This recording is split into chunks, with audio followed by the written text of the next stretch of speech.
All right. What's going on, guys? Sorry about that. I was doing some things on my computer this morning, and then I laid down to take a nap. I was watching Bernard Riley, and then I woke up and woke the computer up, and the computer froze. And so then the computer had to go through its process because I restarted it, and then it took a little while for it to connect to the internet and to go through its own diagnostics. So here we are. All right, I see I have 3 people in the chat already. Got the master teacher in the back. Welcome. It's April 16th. It's April 16th. Welcome back to my channel. My name is, for those of you who don't know, my name is Dr. Anwar Yusuf Dunbar, and this is Big Discussions 76 Sports. First of all, please like this stream, please share it, and please subscribe, especially if you're not subscribed. I'm at 669 subs on this channel, which means I'm 31. Do the math in my head. Yep, 31 away from 1,000. And I would very much like to get to 1,000. So once again, this is my logo here. Shout out to my brother Amal. My brother designed that. This is my social media. I have a blogging platform. I have a website. I have a blogging platform. I actually have 2 now. I have an email address there, which I set up strictly for my YouTube stuff. I have a Big Words blog site, Facebook page, and I have that's my Twitter account. Well, one of them, and my Instagram. Can never have too many. One can never have too many Instagram followers. So with that, let's jump in. As most of you know, especially this commenter right here, Abdul Gaines, this channel has been a Michigan football hub, as you could see the flag right there in the back. I'm a Michigan alum, but I intentionally kept the name of the channel open so I could cover multiple sports. And the first sport that I fell in love with was actually basketball. It wasn't football. I didn't really get into football until the late 1980s and the early 1990s when the Buffalo Bills got really, really good and started going to the Super Bowl. Actually, my 4 years of high school, the Buffalo Bills went to the Super Bowl each of those 4 years. In any case, if you're a YouTube content creator, you know that your channel is a store basically, and the item that most of my subs have came and consumed has been Michigan football. But I wanted to eventually kind of branch out a little bit and do some basketball, and so that's what we're going to do today. I did a Michigan football live stream yesterday, and we're going to talk basketball today, and we're going to go into a bunch of different areas. I imagine. So where did the idea for this come from?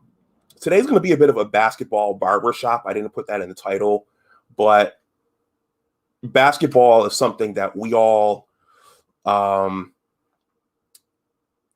the generations, with the history of the game, we all still debate and argue about which era was the best, who the GOAT was, what the best team of all time was, which era was better, which era was weaker.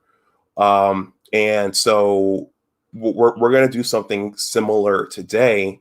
And I want to shout out the Roger Report because this is I don't think Roger started off with this topic a couple of, in his streams over the last 2 weeks, but he had some key guests come on and they got into this basketball discussion that lasted hours and hours and hours. And I was just impressed with it. And I wanted to try to have something similar over here. And that's what we're going to do. So I'm going to start with what I'm wearing. Now, some of you know that in Master Teachers and the BGS is in the backstage. I'm going to bring him up shortly. But many of you know that in the last year since I started this channel, in terms of the NBA, I had repped the basement team in LA or the other LA team. Some people say there's only one team in LA, but out of humor and to spite one of my buddies, I started rooting for the Clippers in the last year. But a lot of people don't know that the Clippers used to be the Buffalo Braves. So my home city of Buffalo, for pretty much most of my childhood through my teens, we didn't have any professional basketball in Buffalo. And it turns out that the now Los Angeles Clippers used to be the Buffalo Braves. So we had a team that played in downtown Buffalo at the Buffalo's Memorial Auditorium. We had players play for the Braves like Adrian Dantley and Bill Laimbeer and Bob McAdoo. Bob McAdoo, he was on some of those early Lakers teams in the early 80s. He was a Buffalo Brave. Randy Smith was one of the Buffalo Braves. And there was a league named after Randy Smith in Buffalo. And for the youth, I didn't get to participate in the Randy. I would say because many of my uncles weren't there, and many of the men, there weren't a lot of men around in my youth, so I didn't play in the Randy. But my uncle did tell me when I was interviewing him for my book project that the basketball scene in Buffalo changed when professional basketball left. So when the Braves were there was a vibrant summer league scene there in Buffalo. But, as you know, your life is dependent upon when you're born. And when I was born and when I grew up, professional basketball left Buffalo. So I'm going to show you guys the background for this live stream is actually this. I was looking for a nice shot of the old of the Great Western Forum. The thumbnail, as you guys saw, was this image of Michael versus Magic. That's the 1991 NBA Finals. That's when Michael, I was going to say MJ, but they're both MJ. But that's when Michael won his first title. They beat the Lakers 5-1. The master teacher said a couple of weeks ago on Rogers' stream that the Lakers were rebuilding that year. If you all remember, that was probably Magic's last full season, because shortly thereafter, he let everybody know that he contracted HIV. But this thumbnail is the thumbnail image of Michael versus Magic. That was a big deal because the Bulls beat the Pistons. And as we'll discuss, many will say that Michael started winning when the previous powers in the NBA got old and basically fell apart. But I was looking for an image of the old Western Forum from the old days. I couldn't find one. So instead of this background, which you'll see, I went with old Chicago Stadium. Give me a second here while this loads up.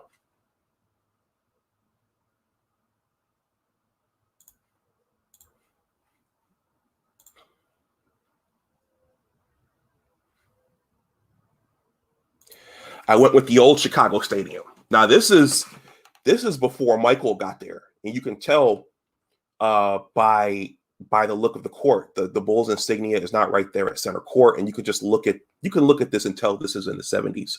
But this is going to be the background for this live stream. And so this picture of Michael and Magic, I had another picture of Magic again going against the Celtics, but for me, just looking at this, it brings back butterflies. Just seeing these two icons match up, those jerseys, the NBA insignias, the colors, just remembering watching this brings that whole era. This brings back butterflies for me. So I went with this thumbnail. I'm going to read a quick article. Then I'm going to bring the master teacher up, and then we're going to really get this party started. So give me 1 second here. So as you all know, and I think one of the first things I'm going to ask the master teacher about, and I think some of you are going to get worked up about, is who the GOAT is. So I showed this picture of Michael and Magic. Some people feel like either of these two guys are the GOAT. Some people feel like Kobe Bryant the late Kobe Bryant is the GOAT. And of course, as we know, many people believe that LeBron James is the GOAT. But I'm going to read this article really, really quickly because this news just broke this week that Michael is going to be the one to induct Kobe into the Hall of Fame.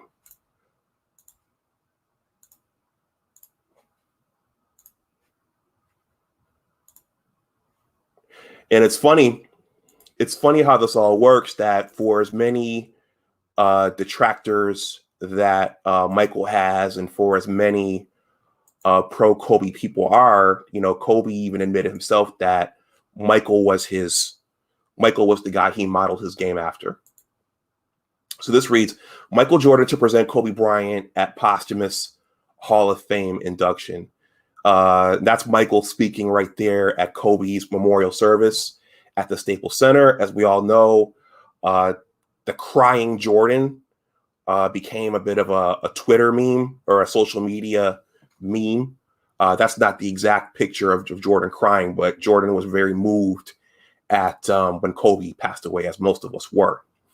So this is short. This reads, in the latest link between basketball legends who regarded each other as brothers, Michael Jordan will serve as the official presenter during Kobe Bryant's posthumous induction into the Naismith Memorial Basketball Hall of Fame next month. The Hall announced the plan Thursday, noting that all inductees are presented by a current Hall member of their choice. For posthumous inductions such as Bryant's, family members select the presenters. There was never any doubt as to Bryant's preference. He called Jordan his big brother during an interview for The Last Dance, the ESPN documentary about Jordan's career, and described a warm and lengthy friendship amidst constant comparisons about their accomplishments by media members and fans. I truly hate having discussions about who would win one-on-one, Bryant said. What you get from me is from him. I don't get 5 championships without him. He guided me so much and gave me so much advice. Tim Duncan and Kevin Garnett, the other 2 NBA headliners of the 2020 class, will be presented by David Robinson and Isaiah Thomas, respectively. Duncan and Robinson were teammates on the San Antonio Spurs, pairing to win titles in 1999 and 2003. Bryant, Duncan, and Garnett were all first ballot selections. Jordan spoke at Bryant's public memorial in February 2020 following the tragic helicopter crash that killed the Los Angeles Lakers star, his 13-year-old daughter Gianna, and 7 other passengers. For years, Bryant had patterned his moves. You hear that, Abdul Gaines? For years, Bryant had patterned his moves and mannerisms after Jordan, and the Chicago Bulls icon recalled 3 a.m. conversations with an eager pupil who shared his competitive spirit and attention to detail. This kid had passion like you would never know. Jordan said he wanted to be the best basketball player he could be. As I got to know him, I wanted to be the best big brother I could be. To do that, you have to put up with the aggravation, the late night calls, the dumb questions. I took great pride as I got to know Kobe. Okay. So that's going to serve as a bit of a backdrop for this. I'm going to show one more thing, which is the current NBA standings. Because, Master Teacher, there's something you mentioned on the Roger Report that got some people in my circle a little fired up regarding the Lakers. So the current NBA standings, I think the Clippers actually lost a squeaker last night. So right now in the Eastern Conference, the Sixers are in the number 1 position, followed by the Nets, and your 8th seed is the Hornets. And in the Western Conference, the Jazz. Wow, look at this. The Jazz are in the would be the number 1 seed today, and the Lakers would be the number 5 seed. Is this correct? And the Clippers would be the number 3 seed. The Suns would be the 2nd seed. Very, very interesting. Okay, everyone, with that, I'm going to bring the Master Teacher up, and then we'll get this party going. Hello there. Dr. Goodbar, what's going on?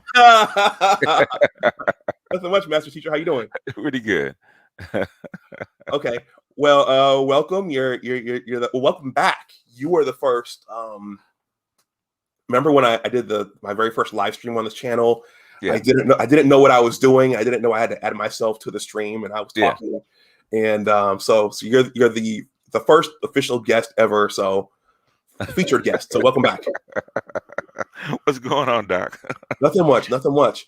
So yeah. So you guys inspired this. I was listening to you and Black Uru and those Roger. guys talk about Roger and talk about the Laker teams of old and just all of it, Oscar Robertson and the old NBA.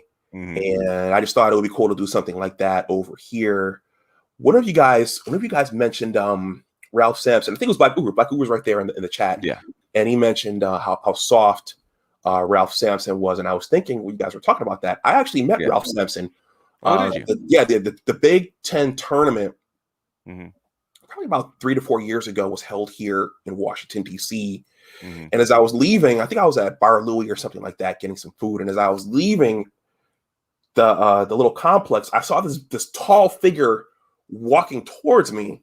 Mm-hmm. And I looked up at him and I said, "Yo, that's Ralph Sampson." And so, he's probably used to people walking up to him all the time. And I said, "Hey, Ralph Sampson." Yeah, Ralph Sampson. I remember you. It's nice to meet you. You shook my hand and everything. So I did meet Ralph Sampson one time. But as I described in my little monologue, I started watching after his career started trending downwards. Yeah. So I never really saw him in his short prime. Yeah, he for 7'4", but he probably should have been a guard. He had the heart of a guard. He really didn't have a heart of a big man.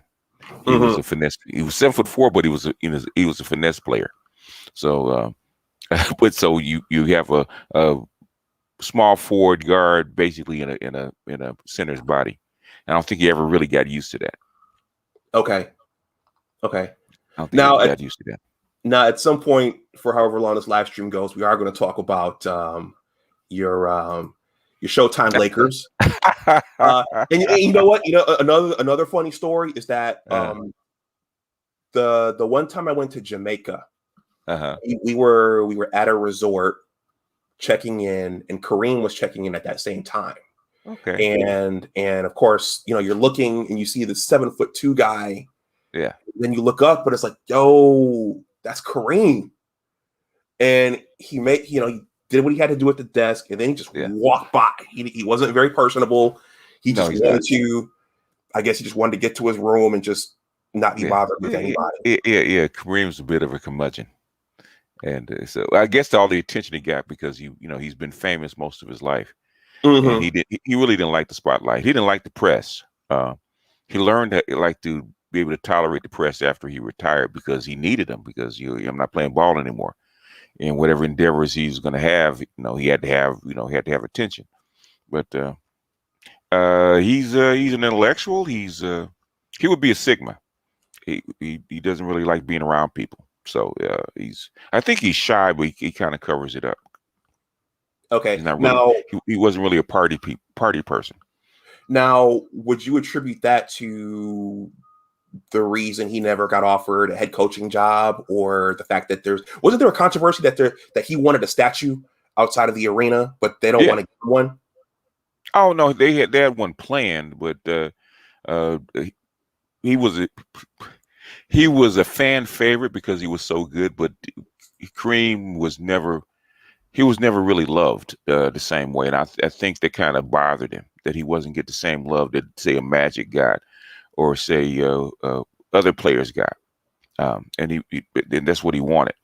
And he actually, before he was kind of indifferent about his fame, and then after he retired, all of a sudden became important to him. So that was the problem. But they had with Jeannie Buss said they always had one planned. Even Dr. Buss said they had one planned for him. So it wasn't a matter of when, if it was coming, it's just when it was coming. Okay. But Shaq said the same thing. So they all complain about whether they're going to get their statue around Staples Center. Okay. Now, the Busses, did they, for your entire time, because I know you're a boomer, so you go back into the 60s and the 70s, Did the Buses own the team that entire time, or did they buy it from somebody? No, in fact, what's his name that owns the Redskins? Um, I'm trying to Uh, remember his name. um, well, it's not Snyder. No, before Was it Snyder. Cook? I'm trying to Was it remember his Cook? name. Huh? Jack Kent Cook? Cook. Cook Cook bought the Lakers when they were in Minneapolis, and he moved them to Los Angeles. And he Wow. had to sell the Lakers because he couldn't own the NBA franchise and a NFL franchise. Wow. So he had to sell the Lakers. Okay. So he sold it because he loved the Lakers. He loved the Laker team, and he loved being in Los Angeles. Loved the Laker team, but also loved the Redskins. So he had to pick. So he had to sell the Lakers, and Jerry Buss bought them because Jerry Buss was a fan. Okay. Because Jerry Buss, he moved from Montana and went to USC. So back then it was basically three teams. It was basically USC, it was the Rams, and then it was the Lakers. The Lakers were like the little brother of the other two, but he was always a Laker fan, and so when it came, he had asked Jack Kent Cook could he buy it, but Jack Kent Cook said I'd never sell them because they're like my children. And then Jack Kent Cook had to sell it because one, he was getting a divorce, and two, that the NFL made him sell the team. He couldn't have an NBA franchise and a NFL franchise, which sounds funny now because you have owners owning multiple groups. So he had to sell it. So he sold it to Jerry Buss. Okay. Now you said USC was UCLA because UCLA had a basketball dynasty. Yeah, but USC. Well, you got to remember, UCLA is in a ritzy part of the. It's like a adjunct to Beverly Hills, and USC had been part of like the downtown area, the neighborhood forever. So USC was was like in the heart of Los Angeles, whereas UCLA was this little school, in the middle of Beverly Hills. So even though it had a basketball dynasty, remember basketball was, back in the 50s and 60s was like a little brother to football. And football, football back then was king in the 60s and 70s. Wow. So basically USC was dominant. USC had the powerhouse football team, so they were dominant. Plus, USC has way more money than UCLA. UCLA is a state school. Yeah, oh yeah, USC's a private institution. People don't know that. And Steven Spielberg, and what's his name that Star Wars, they came out of USC. USC has tons of George Lucas. Yeah, they came out of USC. There's tons of money came out of USC. Still today, if you get USC is actually buying up half of Los Angeles, believe it or not. That's how rich it is. USC is like would be like what Harvard is to Boston. Okay. So Master Teacher, so this is one of my buddies here, Abdul Gaines. He is a rabid Laker fan. And I communicated something in our group that I thought I heard you say on the Roger Report, but did you say that the Lakers, like LeBron got his chip, and so there's a little less urgency this year? Yeah, there is. Yeah, there is. There's less urgency. Okay, the thing is that there's especially as I've gotten older and I've gotten to know the team a lot better, especially since social media, because you're really in contact more with the writers and people that are behind the scenes because of social media. Yeah. You get to know not only the sports, what goes on the floor, but also the corporate side. Okay. And the corporate side has been really in the press because of the angst between the Buss siblings. Okay, but so there's a corporate side, and then there's a basketball side. Got to remember, NBA basketball is entertainment. Okay, and they maneuver for eyeballs and dollars. There's do the players get on and actually have pride and want to win a championship? Yeah, they do. But the thing is, there's also an entertainment component, and you got to remember, when entertainment means money. And when they sign contracts and as much money as the NBA generates and all these billion-dollar corporations, you got to remember each NBA team is like a multi-billion-dollar corporation. because that's what Clippers set the price tag when they got when they were bought for like $2 billion. So all this stuff is corporate now. And Jerry Buss was a shrewd businessman. So um, you got to remember why the Lakers traded. You remember the Lakers when they rebuilt, they had all these high draft picks and actually very good players that they traded away because they needed a star and needed a championship because at the end of the day they got to serve a product, and the product is entertainment, and entertainment, especially in Los Angeles, is championships. It's really to all of Southern California because you have Laker fans from Sacramento all the way down to San Diego. So you talk about servicing like 25 million people that actually focus on the Lakers. And if the Lakers are winning, they generate money. If that makes sense. Yes. Okay. Well, speaking of entertainment, I'm going to show something here, and you can give a reaction to it. This is. I'm sure you've seen this on the internet at some point. But speaking of entertainment, we're always comparing the eras and which players were better, which eras were better. I'm going to show a little bit of this, and you can. Oh yeah, that's the old NBA. Oh yeah, that is the old NBA. Yeah, you don't see that anymore. This is how I grew up because this is what happens on the this is what happens on the playground. This is what happens in the gym. I'm gonna mute that. Yeah, this is what happens in the if you've been a ball player, you've been in the you play pickup, man. This happens in the gym all the time. Yeah, well. And this is what makes it hard. Before I start bringing everybody else in, I'm going to ask you the inevitable question about who the GOAT is. But this makes it hard. This is one of the things that makes it hard to have that discussion. Yeah. Is that LeBron doesn't get knocked down to the ground when he goes to, it's hard to do it because he's so big. Yeah. But he doesn't get the hard fouls that these guys were getting. Steph Curry doesn't get the hard fouls that these guys were getting. KD doesn't get the hard fouls. Yeah.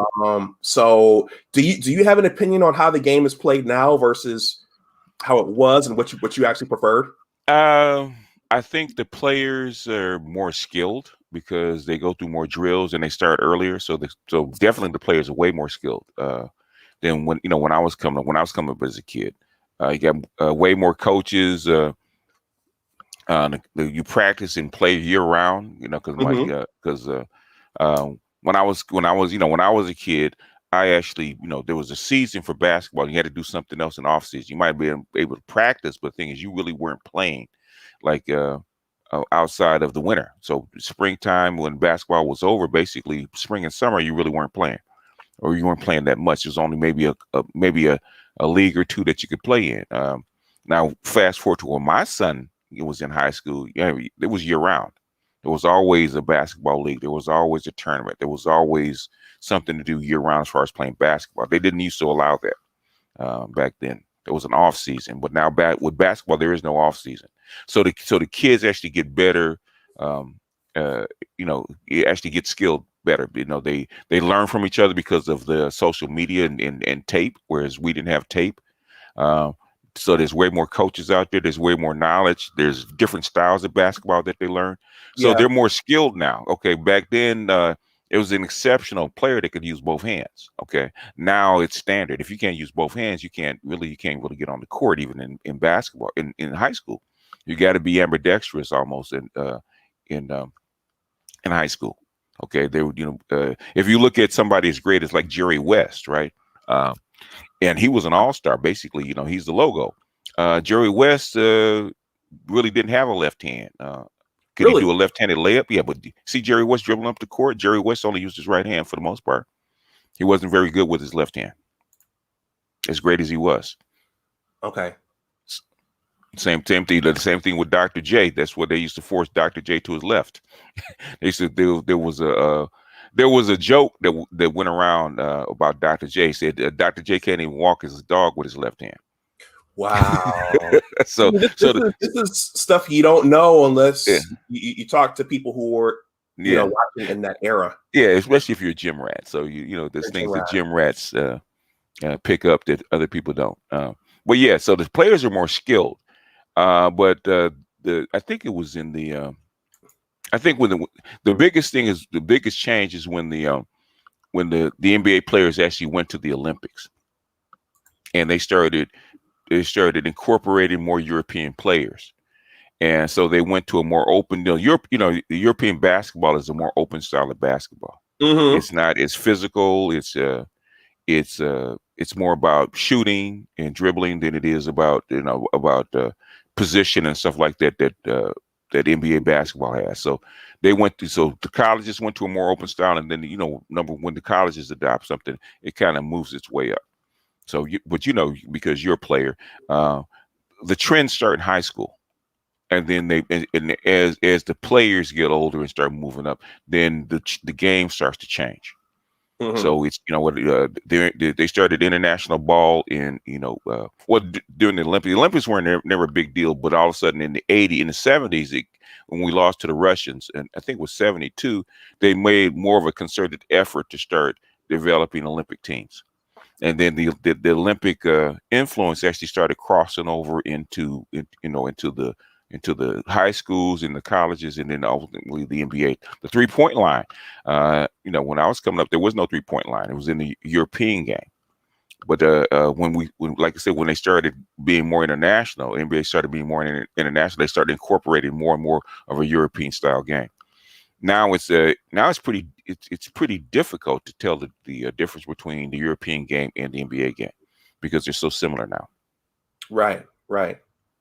Well, that was the joke in the mid '90s when more European players started coming over. I think Colin Cowherd made a video about how they could shoot and how skilled they were, but they were soft. Mm-hmm. Yeah, they were. They weren't as physical. But you see you see how the NBA was in the '80s. That was the '80s, and that was nothing compared to the '60s and '70s. Wow. There was nothing compared to the '60s and '70s. You didn't get kicked out for a fight in the '60s and '70s unless it was a brawl. They punched each other all the time. So, speaking of which, I remember seeing since we're talking about the Lakers, I remember seeing pictures of Rudy Tomjanovich after what's his Kermit something or other punched him. His face, his face was grotesque. It was like wow. So Kareem Henry says, just here to support. I have no dog in this fight, but go Knicks. I got what's my boy that the Lakers drafted? I think he had 21 points and 10 rebounds at halftime. So he's Julius Randle. I told Julius, I said because I twittered him and said you're the second coming of Willis Reed for the Knicks because he reminds me of if you look at Julius Randle and way he plays basketball and look at the old tape of Willis Reed, they're almost like the same player. They're physical. They're a combination of physical and finesse. Okay, they can go down low and rebound and play bully ball, but also they like to step out and shoot jumpers. So he reminds me a lot of Willis Reed. I was kind of heartbroken when they traded him. They didn't even trade him; they just let him go. But they actually did him a favor. Interesting. Okay, I saw some new people come in. If you're new, please like the stream and also please sub the channel. This has been a Michigan football hub, but I want to do some more basketball stuff over here going forward. Now, Kareem says, "Go Knicks." Mm-hmm. It's interesting that because the Knicks are arguably one of the NBA's signature franchises, and they haven't been good in a while. They have a terrible owner. Who's that, Dolan? Yeah, he's a terrible owner. Yeah. He doesn't care. He makes money. He doesn't care. Knicks are going to show up. Knicks fans are going to show up anyway. Yeah. So BGS, are you a Laker guy? Is that your team? Born and bred, man. Basically, I started watching the Lakers in 1968. 1968. Okay. Yeah. So I was a wee little shaver, man, watching the Lakers. And my favorite team was the 1971-72 the 1972 championship when they beat the Knicks. In 1972 and won the championship, their first championship after losing so many. So that's my favorite. Okay. And that was that unit, that's the one that they got, right? Because they kept running up against the Bill Celtics. Russell Celtics. Celtics, and they traded for they traded for Wilt Chamberlain because Wilt Chamberlain wanted to come to Los Angeles, so they got him from Philadelphia. And Now, go ahead. Is that something that the franchise had as an advantage? Because it seems like it was a destination. Yeah. Oh, yeah. That athletes would want to go and then transition their careers into movies afterwards. Or you grew up in Buffalo, okay? If you had a chance to come to LA, where it's like where you can come out in December and it's 80 degrees, what would you do? Yeah, I'd come to LA. This is a funny story, and I actually told this. I think I told this on the Roger Report, right? This is the University of Illinois was playing UCLA in the Rose Bowl. I think it was 1983. I think it was 1983. And me and my girlfriend, we were walking downtown LA, right? Because we have an elevated walkway downtown, right? You can actually walk down the middle of downtown all the way around between the hotels and stuff like that. So we're actually walking around, right? And they were staying in one of the hotels, and we were walking by one of the couple of guys from Chicago, right? And it was like December 29th, and it was like 80 degrees outside, right? And everybody's walking around in shorts. And the guy has his sunglasses on. He I said, call my mama. I'm packing my stuff. I ain't never coming back. Wow. Okay. I have a question here, and then we're gonna get around to your opinion of the GOAT. But this person, Kill Deuce, asks. He says, "Can you ask BGS if the Lakers would have been better long term if they kept their youth, Randall, Ingram, and Lonzo?" Long term, I think they would have, but the thing is, it'll take them another. Probably taking them another 4 or 5 years to be good, and you can never tell whether that team would have been a championship team. It's very hard to tell. And the thing is that would this Spectrum now, but with Time Warner and Spectrum and the cable contract that they have, would they have been willing to wait that long? Would they have been willing to wait most of their contract out just for the Lakers to get back where they were? And so there's a lot of pressure that because the Lakers aren't owned solely by the buses anymore. The team, the group that actually owns the Staples Center and Time Warner, they actually own pieces of the Lakers. So basically the bus kids have to go in, all the time and basically to the board of directors and say, hey, what are you doing? What's going on? And so you have business in the middle of entertainment, but in the middle of what we call sports, right? Jim Buss actually didn't want to get rid of his kids because they actually went through a lot of trouble to survey these kids, follow these kids, and scout these kids and bring them in. He actually was really near and dear to him, but at the end of the day, it comes down to money. Like the Bumpy says, money matters, and that's why. So that's how come they had to trade him in. And plus, if you get a shot at somebody like LeBron, you got to take it. So I understand. So you get a shot at somebody like LeBron or Anthony Davis. What do you do? Do you say, okay, well, I love my kids, I want to develop them, or I'm going to take a shot at winning the championship? And ultimately, I had to, even though me and Jeannie have fallen out over the years, I had to give her credit. She was right. Okay, she got it done. Okay, I'm going to ask you about that in a second. Wolf 58. This is one of my Ohio State fans. He says, LA has very few original pro sports franchises. Rams from Cleveland, Lakers from Minnesota, Dodgers from New York. Okay. And let me ask you, Wolf 58, if you had a chance to move from New York or Cleveland or Minnesota to Los Angeles, what would you do? Wolf, you can answer there in the chat. Build a better city. Build a better city. So everyone, I'm going to put the link in the chat in a little bit, but Black Uru, I emailed you the link. So sometimes StreamYard and YouTube, they do what they do. But I sent that to you and Roger. some people have the link, so at some point I'm going to open it up. You said you and Jeannie Buss fell out.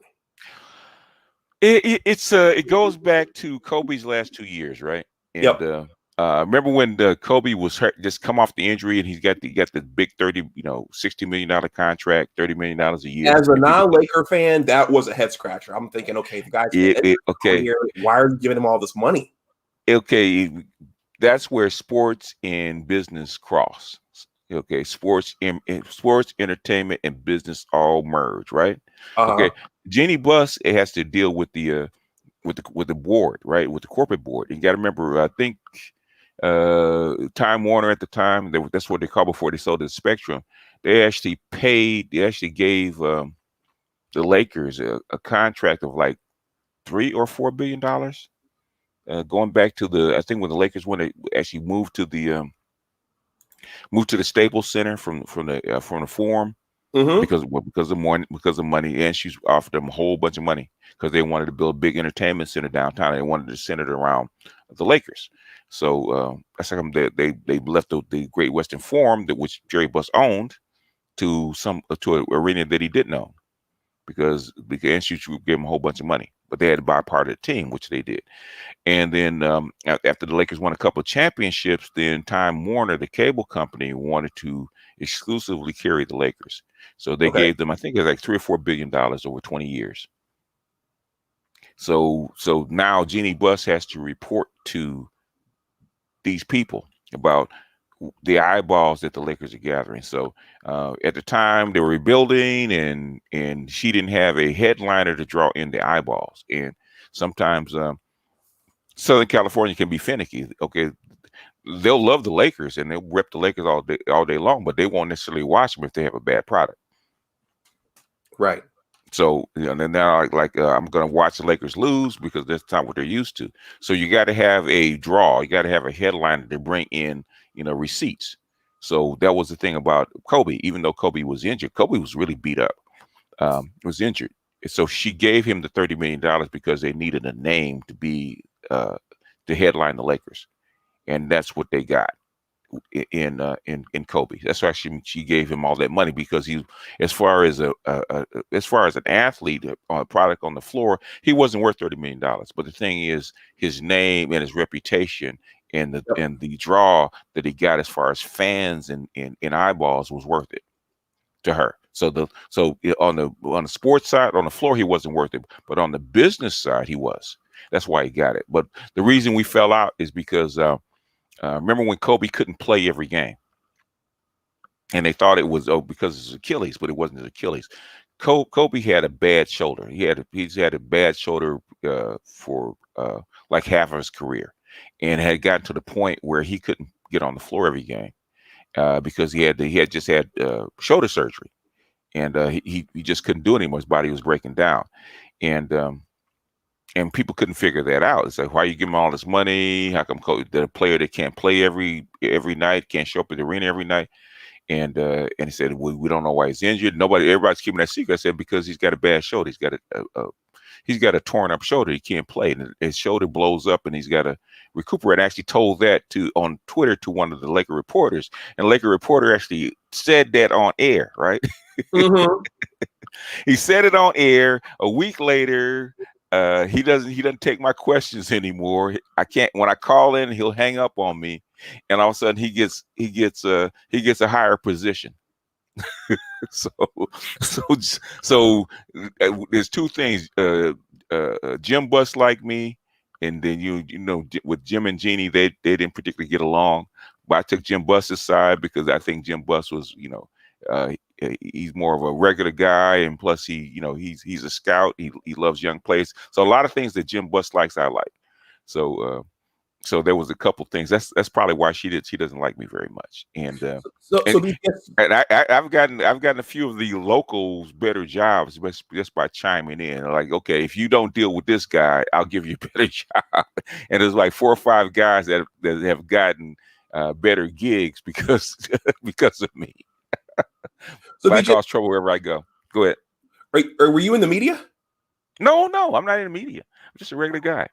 I'm Okay. just the same thing happens on YouTube. Okay, I see things that other people don't see. Right. And when I point them out, people say, "Oh, that's absolutely right. Let me go ahead and announce this on air," and don't realize it's going to get you in trouble because you're not supposed to know this stuff. You're Okay. not supposed to be able to put two and two together. All right. Well, I'm going to ask two questions. I see Black Uru backstage. I want to start to Mhm. open it up. Number one, first, what were your thoughts on when David Stern crushed the Chris Paul trade? And then I'm going to ask you about the GOAT. Who the Oh, GOAT okay. is. Oh, because Because that was arguably Kobe's last. If you were able to get Chris Paul and Dwight Howard, Kobe okay, had a much better chance of winning one more title, right? okay, okay. The Lakers had just come off like a couple championships, right? Yeah. And then the Lakers are like the golden child, especially after Magic and Kareem. They're like the golden child of the NBA. And so there's jealousy amongst the small market teams. With LA, LA's got this big market. They got all this money. They won all these championships. They got all the Hollywood stars sitting down front, and they're just the destination of a place to go. Or most players, if they could, they would actually be there. They'll actually be in LA with the stars and Hollywood and all this ritz and glitz, right? And so the small market teams have an angst against the Lakers, number one. Okay, so they're definitely not trying. In fact, Jerry West always used to say, nobody's trying to help the Lakers. Okay, Mm-hmm. nobody's trying to help the Lakers. So, like I said, in LA, you need a name, you need a championship, you need a way to bring in money, and so they're always looking a way to keep ahead, one step ahead, to actually keep themselves out there and competitive. And so the Chris Paul was actually supposed to go to the Clippers. Okay, even though that's where he wound up, after all. But the thing is, the deal fell through. And Okay. so the deal fell through. So then that's when Jim Buss said, "I'm gonna take the opportunity." I said, "I can use Chris Paul, so I'm gonna step up. I'm gonna pick up that. I know you want to trade him, and you want to get rid of him, and we have assets, and we're willing to give up our assets to get Chris Paul because we want to try to, give Kobe a chance to win that one more. He wanted one more championship, and plus it would have been good for LA. So it was actually legit. They stepped in. Hey, let's put together a really good package for New Orleans, and the small market teams were not having it. In fact, basically that's what got Jeannie Buss in trouble, right? Because when the trade went through, they had kept it so underground that even she didn't know. So she's in a president's meeting for the NBA, right? And with Mm-hmm. the executive meeting with the NBA, they're all at this mixer talking, right? And right in the middle of it, people are asking, "Say, how the hell did you guys get Chris Paul?" And she's going like, "What?" So she gets on the phone and calls her brother, and she says, "What did you guys do?" And she said, "Well, we managed to get Chris Paul in this big trade that they had, right?" And the small market teams, especially what's his name in Cleveland, they were not having it. Hey, if you don't fix this, is all hell's going to break loose amongst small market teams, and we're going to actually get rid of you and put somebody else up. So David Stern had to basically nix that trade. That's like the old saying about basketball reasons. Okay. They go ahead. No, I was going to say it's interesting to hear you discuss all this because, as I said, my one buddy is a very, very rabid Laker fan, and he wants the team to win. But Mm-hmm. we don't always understand all the other things that are going on behind the scenes and all the business decisions and all the commitments and those kinds of things. That's what happens when you listen to the some of the guys that are in the media that haven't that are up and coming, because they hear things and they'll drop little things here and there, and you put them together and you figure it out. At least until they get bought out. You try to get them before they get bought out. Like most of them are bought out now. Even my local guys that I used to listen to on a podcast, okay, they've been bought out too. I said, damn, they're not leaving me anybody. Mm-hmm. Okay, Master Teacher, I'm going to give you the hot potato. Okay. Before everyone else comes in your opinion, the GOAT, is it one of these two guys, Michael or Magic? Is it Kobe? Nope. Or is it the King? Or is it someone else? Nope. It's Wilt Chamberlain. Wilt Chamberlain. Why Wilt Chamberlain? Because Wilt Chamberlain was the most phenomenal athlete. Well, actually, if you look at the record books, number one, who scored more than 100 points? Who's broken his records? Wilt Chamberlain, for a long time, he was in the top of the record with rebounds, points. Wilt Chamberlain actually averaged one season 50 points a game. Averaged 50 points a game. Wow. And I always say the people that are the greatest, the people that they have to change the rules for. Change the rules for. Yep. Yeah, because they're so dominant. Wilt Chamberlain changed rules when he was in college. He changed rules when he got to the NBA. They literally they had to change the. If you look at the, you'll wonder why they call the lane a key, right? Back in the day, the lanes used to be in the shape of a keyhole. In fact, it looked more like it actually looks more like what the modern day international lane looked like. There was a little circle at the top, with the free throw line, of course, and the lane started narrowly, and then it widened out. It looked like a keyhole. And Wilt Chamberlain was so dominant that they had to change not only shape of the lane, but also they had this rule that the person shooting a free throw couldn't get his own rebound, because Wilt was a terrible free thrower. But what he would used to do is say if he made one, the second one he would intentionally miss, and he'd be the first one to get it, and he'd dunk it. So they had to change that rule. So there's a lot of rules that Wilt Chamberlain actually changed. So in my opinion, Wilt Chamberlain was probably the GOAT, the greatest of all time. Okay. All right. And I think yeah, again, as the years go on, you have fewer people who remember. Mm-hmm. So it's good to talk to people who were watching during those eras. I'm going to give it to Black Uru. Ronald, I muted you. I know you're in the beauty shop with someone else, so I just muted you. When you're ready to talk, unmute yourself, and when you're not talking, mute yourself back up, because there's going to be background. Black Uru, what's going on? Hey, how you do, Dr. Dunbar? Thanks for having me up. Been a pleasure listening to you and to BGS talk about basketball. And it's good to hear someone talk about basketball from the historical perspective that BGS provides, albeit obviously slanted towards the Los Angeles Lakers. But it does provide a lot of great perspective about the evolution of the game, as well as he's provided a lot of great information about the evolution of the game, as well as the players and the development, etc. Obviously, I'll push back against the notion of Wilt Chamberlain being the greatest of all time, because my criteria first and foremost is how often or how frequently did you win against your greatest competition during the era in which you played. Now, I do think you make a compelling point about the degree to which the rule changes were made, and those things may have actually, to some degree, neutralized Wilt's ability to win. That is perhaps true. The problem is it's difficult to sort of retroactively replay out, what might have been in lieu of those changes. So I do think Wilt Chamberlain is arguably the greatest athlete who has ever lived, or greatest American athlete who's ever lived, when you consider all of his many, many physical gifts. There was really I don't think there's ever been another human being, a human specimen like Wilt Chamberlain. Even now, it's hard to even compare or visualize any human being like him, given all the things that he could do.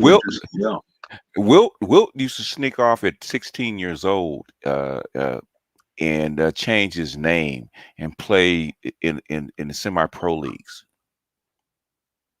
at 16. He was that good. Wilt was a legend way before he got to the pros.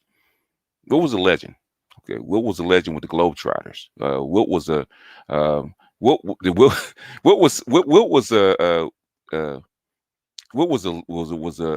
was almost like a mythic proportion. He's like a Paul Bunyan, and everybody knew it. Everybody knew how everybody knew how good Wilt was. Michael came at a time that Michael was, the league was more developed, and championships take a measure of luck. You got to have, you got to have the right. You got to be a great player. You got to have the right situation. You got to have money behind you. You got to have a owner willing to put a team together for you, and you got to come up in the right era. Basically, Wilt came up in an era where the Celtics were the dominant force. What if Michael comes up in 1978 and 1979 with Magic and the Lakers when Kareem was still young or still younger? How long would it have taken him to actually win a championship? So what I'm saying, Michael didn't win against his best competition. The best competition, I said, aged out. I mean, that's not even anybody that grew up in that era. Everybody knew. Okay, Michael wasn't winning. In the 80s, he wasn't. Okay, between Detroit, Philly, the Lakers, no, he wasn't winning in against any of those three teams. He wasn't. In fact, Detroit used to give Michael nightmares. He wasn't going to win against those teams. Yeah, I think what's interesting about sports is I think that every team, Mm-hmm. every championship team definitely has its window, Mm-hmm. and windows open and they shut. And yeah, Michael's window definitely opened up when those teams before him either got old or they got old. And that's one of the things Michael's detractors. Michael takes a beating out there in terms of the only reason he won is because. But that's one of the you can't judge discredit. Yeah, you can't judge eras because that's sports. Like if the Lakers and if Kobe and Shaq stay together, what does Tim Duncan's legacy look like? Mm-hmm. Mm-hmm. I'm gonna see what I'm gonna pass it to Ronald. Ronald, you want to say something? That's okay. Hey, how's everyone? Good. How are you? Hey, how are you, Ronald? Doing well. Hey, I'm definitely appreciating the education. I'm around the same age as Dr. Dunbar, so I didn't see Wilt ever play. But my father told these great Wilt Chamberlain stories. But I want to pose a question. I've had this question posed in the barbershops and around guys in my circle. What happens if LeBron James gets a young Shaquille O'Neal? What does that do to the NBA? Darius Stern steps in and breaks that up. That's unfair. That's unfair.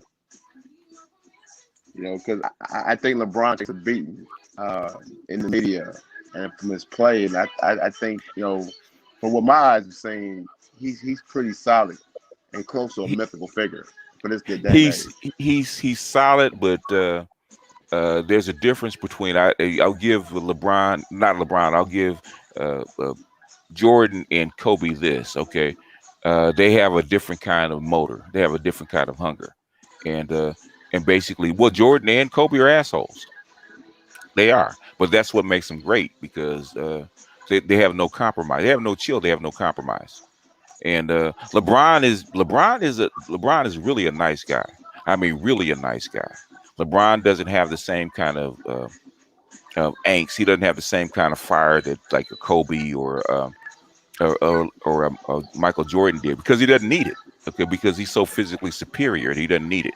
So he kind of like he like, okay, well, ha, I'm gonna just bounce off of you. I'm gonna dunk in your face because I'm such a great athlete. He's never really needed to be had that kind of passion. Michael Jordan didn't make his high school team. Michael Jordan always had a chip on his shoulder. Okay, Kobe always had a chip on his shoulder, but LeBron doesn't have that. You can tell LeBron didn't have. Just like Shaq didn't have it. Shaq is physically imposing as he was. Shaq is a really nice guy. He's really sweet. They don't have the same kind of personality, and that separates players as far as on the court. You can tell the difference between a guy that really wants to be great and really goes after it versus a guy that's just physically talented. Hey, Ronald, when you're not talking, mute up because you have that music in the background. Okay, I'm sorry. I'm in a different place. Is that better? Yeah, that's fine. Okay, yeah, I can move if needed. But well, going back to the Jordan struggles early in his career against some of the greater teams, to me, the problem with those comparisons though were that those teams were much older, more mature, and were much deeper than the Bulls were. I mean, that Celtics team had 5 Hall of Famers on it. That '80s Celtics team. Yes. So and the Lakers did too. Teams were deep, and those Piston teams were hood tough. They were like you mentioned earlier, like street ball or gym. I mean, and this is going to sound a certain. They also had really great athletes, especially the 2 guards were actually great athletes. They weren't, Oh yeah. Yeah. No, they were fantastically skilled and tough players, and they were surly. And a lot of times during those games, it was like, going into like a gang fight, right? And the other guys are all crewed up, right? And you're looking back at your guys, and you can see the whites of their eyes, including even your second best player, Scottie Pippen. So it was, for me, it was a tough or complex assessment of Jordan because I saw those games. I saw how frightened. I saw how frightened Jordan's teammates were of those Pistons team. It wasn't just. They weren't just games of skill or talent. Those were games of like man type shit. And as great as MJ was, and I mean, all you have to do is, there are probably hundreds of YouTube videos featuring Bulls and Pistons game. When you look at how those games were played, and how at times grossly physical those games were, it was difficult to see. You understand why he struggled against the Pistons. You definitely see why. It wasn't just about. I can tell you, Chamberlain would not have struggled against the Pistons being physical. Well, because he was just a ginormous and powerful. He was. So in other words, Chamberlain playing in Jordan's era, different story. So that's why you can't compare eras. So that's everybody's welcome to their opinion, but you ask me, I said, like I said, don't even go to the NBA. Go to Wilt Chamberlain's high school games and watch Wilt Chamberlain take a rebound off the top of the backboard and then dribble it length of the court, throw it behind his back to a teammate at 16. Okay. Just a different kind of skill. There's a different kind of athlete. Jordan wasn't that. That's why I said. Okay. Yeah, well, like I say, if you say he was a greater athlete than Jordan, hell, if you say Wilt was a greater athlete than anybody, it would be difficult to make an argument against that. But just in terms of judging his success as far as winning. And having a winning team built around him. See, that's the other thing. Jordan Jordan had a winning. That's outside. That's outside of that's outside of whether an athlete is great or not, right? Or the greatest, because who's the greatest basketball player? Is that dependent on the team or dependent on the person? I think it's both. I mean, I think Jordan only played with one other All-Star. He won a championship. The only All-Star he played with was Scottie Pippen. Mm-hmm. So while he was going up against the Pistons and the Celtics, I mean, when he was going up against the Celtics, he didn't have any All-Star players. I mean, when he was going up against the Celtics, his best teammates were guys who were like, on cocaine. Yeah. So when people bring up his early struggles, I think a lot of times it's brought up out of context of the league that he came into. He came into a league that was. Well, the thing is, Wilt came up at the time when the Boston Celtics were at their heyday, when they were just starting out, not at the end, when they're just starting out, and arguably the most dominant one of the most dominant sports teams in history, right? The Boston Celtics of the 50s and 60s, right? That's when Wilt came into the league. And basically the best player would tell what's his name, Bill Russell would tell you who the best player in the league was at the time. It wasn't even a question. It wasn't even close. It was Wilt Chamberlain. Okay, Wilt Chamberlain did stuff that nobody's ever even come close to. Has Jordan ever averaged 50 a game? For a whole season. I mean, we're talking about he we'll put up numbers like that by himself when he was the only team. He was the only person on the team, and so he's surrounded by people. He's not a guard. He's not handling the ball. He's in the middle. They have to get him the ball, and he's surrounded, and he put up those kind of numbers. So I'm saying, if you go back and look at Wilt Chamberlain in high school, not in college, in high school, there's not even a question who the greatest basketball player that ever played the game was. Not even in my mind. But Jordan came up in the era of when the NBA was actually famous, because of Magic and Bird, and them bringing back the TV contract with David Stern. So a lot of, and I'm not even gonna argue that Jordan was great. Okay, but the thing is, to me, he's not the greatest. Because I've seen enough of the NBA to know the difference and over eras. This is what I will add, though, in terms of the greatest to me. In terms of the GOAT, to me there is an aesthetic component to that criteria, to that moniker, as much as there is an actual performance and success criteria. So when I think about the greatest basketball player of all time, I'm also thinking about the way he did what he did, how it looked, how stylistic it was. And so when I consider stylistically the type of basketball player that Michael Jordan was, I mean, it's almost no comparison. Anyone else is almost an emulation, of that. I mean, there were great. Maybe Dr. J and Connie Hawkins, maybe Elgin Baylor were fantastic stylistic players.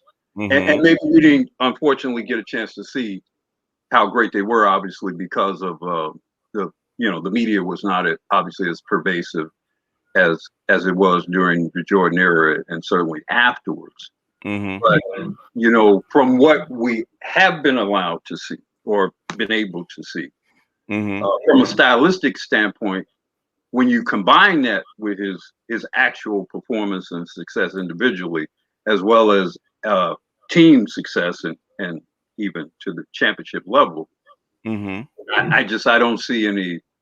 I barely see any comparison. It's a different era. But the thing is, you talk about team versus individual. Well, like I said, I count team, individual, and style.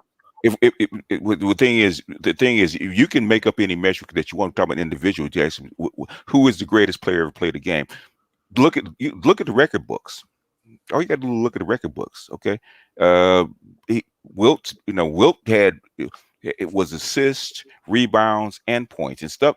Things that people didn't even count, like assists. They didn't even count assists back in the '60s. It wasn't even counted. Okay. MJ has the highest lifetime scoring average in the history of the NBA. He also has the highest lifetime scoring average in the playoffs in the history of the NBA. He won 6 championships. Hold on a second. He won 6 championships while scoring all. Did Michael Jordan average 50 points a game for his whole entire season? No. Did he? What was his highest? What was his highest? Did he what win was his a highest? championship? What was his highest? What was his highest?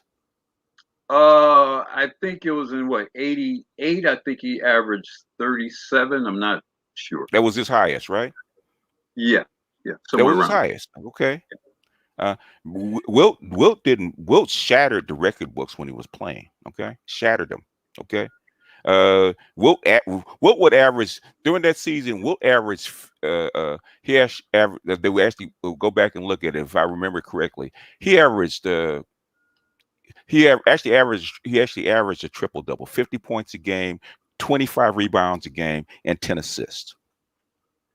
How many guys in the NBA was anywhere near the size of Wilt Chamberlain? And frankly, how many of those guys were black? So you might not see now you're making excuses. It doesn't matter. I'm not making excuses. You mentioned earlier that you yourself, counselor, brought up the question of the quality of competition in terms of assessing Michael Jordan's. Hold on, in terms of assessing Michael Jordan's the quality of his career or his victories.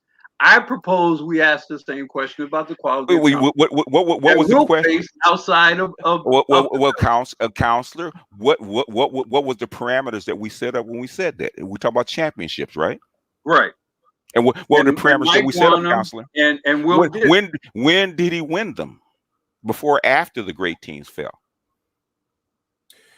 He beat one of the great teams to get to the championship, and he beat another great team in the championship. Was Philadelphia still active and great when Michael Jordan won his championships? No. Was Boston still great when he won his championships? No. Were the Lakers still great when he won his championships? No, but they were in the championship. They were in the championship, right? Detroit couldn't crack. Detroit couldn't even crack in the East until Philly and Boston went down. They couldn't. So the team that he beat, that we used to give him nightmares, they couldn't even crack until until these teams receded. It's a bad comparison because you're not. Excluding. You're excluding. No, it's not. If you're gonna make the argument, you have to ask the question of did he have the same team in 86 that he had in 91? He did not have the same team. When Wilt was not on that team. When Wilt won his championships, he didn't have the same team. It doesn't matter. The thing is, the Boston Celtics, arguably the winningest team, because what did he win? 10 out of 11? 9 out of 10. They just ran them off, right? Against a whole bunch of great teams. At that time, Wilt came into the league during that. I'm asking you, if the Lakers, if instead of Michael Jordan coming in 85, if he came in 6 years earlier, how do you think he would have fared? Coming to the Bulls or coming to Boston? No, coming to the Bulls. Well, considering how woefully inept the management and the ownership was of the team at the time. No, give a decent team. Hold on now, because see, part of the problem too with these comparisons are the team. It's a difference between coming. Let me finish now. Let me finish. It's a difference between coming to or being drafted by the Boston Celtics with Red Auerbach and Bill Russell. Or being drafted to Los Angeles and Magic Johnson with Kareem already there. That's a big difference from being drafted to the Chicago Bulls that never won anything, never got close to winning anything. And like I said, he came to a team of grapists and dope fiends. Okay. And now you're expecting him to be Dr. J and Moses Malone, you know, and Larry Bird. You know, let's what if Chamberlain? What if Chamberlain? Hold on, counselor. What if Chamberlain goes to the Lakers with West and Baylor? Gosh, in the early '60s. You're saying a few years earlier. No. In other words, Elgin Baylor and Wilt Chamberlain came in basically the same time, right? Okay, one went to the West, one went to the East. What if Elgin Baylor and Wilt Chamberlain went to the Lakers at the same time? Yeah, no, I mean they probably would have beaten Boston a time or two during that. And then you add Jerry West a year later. Yeah. Hey, gentlemen. Mm-hmm. First of all, if you're new coming into the stream, please like the video. So if we're going to compare, we're going to use a metric, right? Okay. If we're going to use a metric, then we can't just use a metric in your favor. We got to use it evenly, right? Because did Michael Jordan face the same thing that Wilt Chamberlain? Because at the time, the draft was actually regional. You got to draft the player. Philadelphia got him because he was a Philadelphia player. That's where he grew up. So they got the draft for him, right? So even though Boston had to do some shenanigans to actually get Bill Russell, because Bill Russell they definitely did some shenanigans. Him coming from San Francisco. Yeah.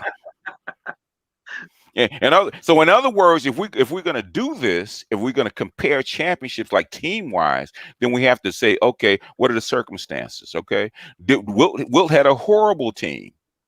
He had a horrible team in Philadelphia. Horrible, probably worse than Jordan had in Chicago. Horrible. Yeah. You know what this reminds me. It reminds me of a couple things, and I'm gonna look at this from a Sixer standpoint. What BGS saying is correct. If you take those Sixer teams, because we have to keep in mind, in order for the Sixers to beat Boston, they had to go trade for Moses. Yeah. There was nobody cracking that Eastern Conference final other than the Sixers and Boston. That's why you hear that famous chant, beat LA, because for the late 70s, early 80s, it was the Sixers, Celtics, and Boston, and then you had Detroit finally break through that. There's no way that Jordan, you take any of those teams that Jordan had and you put them against some Sixers or the Celtics, that they win. They don't have the talent nor the ability. And that's why Mike had to hit the weights after they lost to Boston, because Mike realized he wasn't physically strong enough to actually even compete at that level. A lot of people, they failed to realize. He actually mostly hit the weights because of Detroit. Well, no, but that's my point. I mean, Boston was already on the downslide around that time because Bird's back was going out. So around the mid to coming into the latter part of the 80s, the Celtics were already on their way out. But the Pistons were coming up, and they were strong and brutal. And yeah, Mike did have to bulk up in order to be able to stand up to what they were laying down on. So that part I agree with. But that's my point. Let's take that first series of Chicago's 3-peat, and you pit them against the Sixers and Boston. Do you think they actually win? Do you think they come out of the East? You're talking about that early 90s? The answer, short answer is no.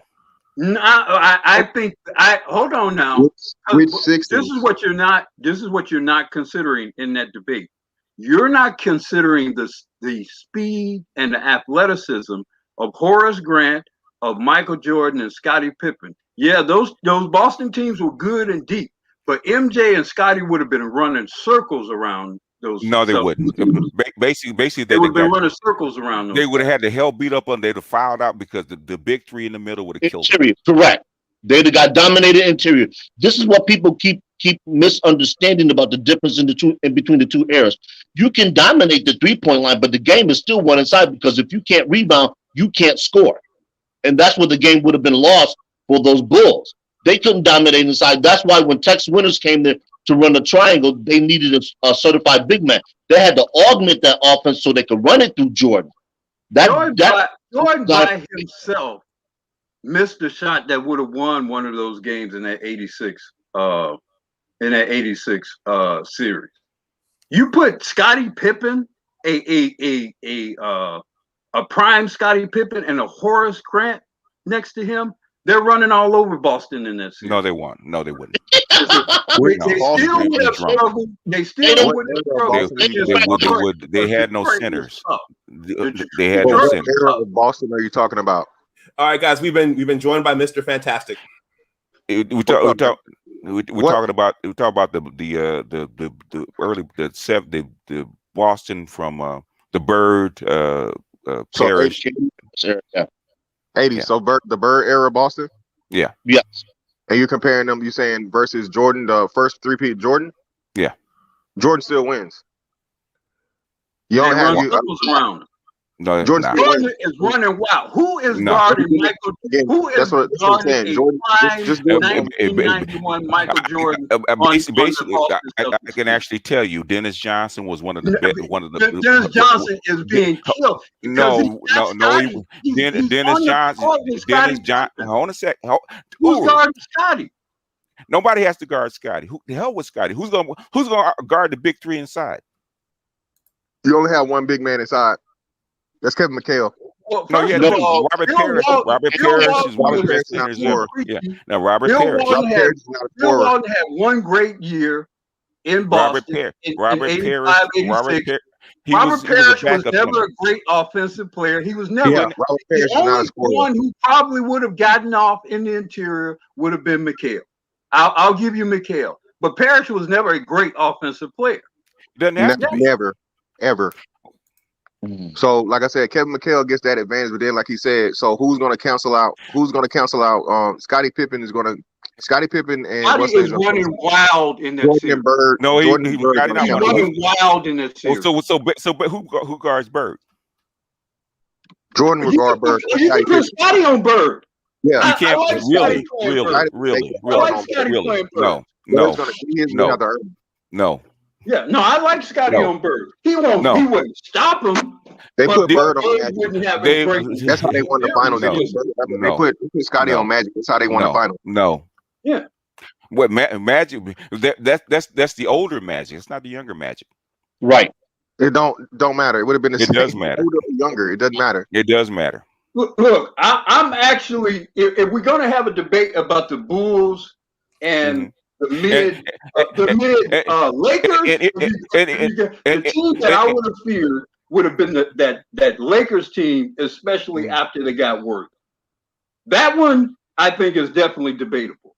But the Celtics, the Bulls are just too athletic for this. Kareem would have killed Chicago by himself. Yeah, no, you're definitely right on that. So if they would have played.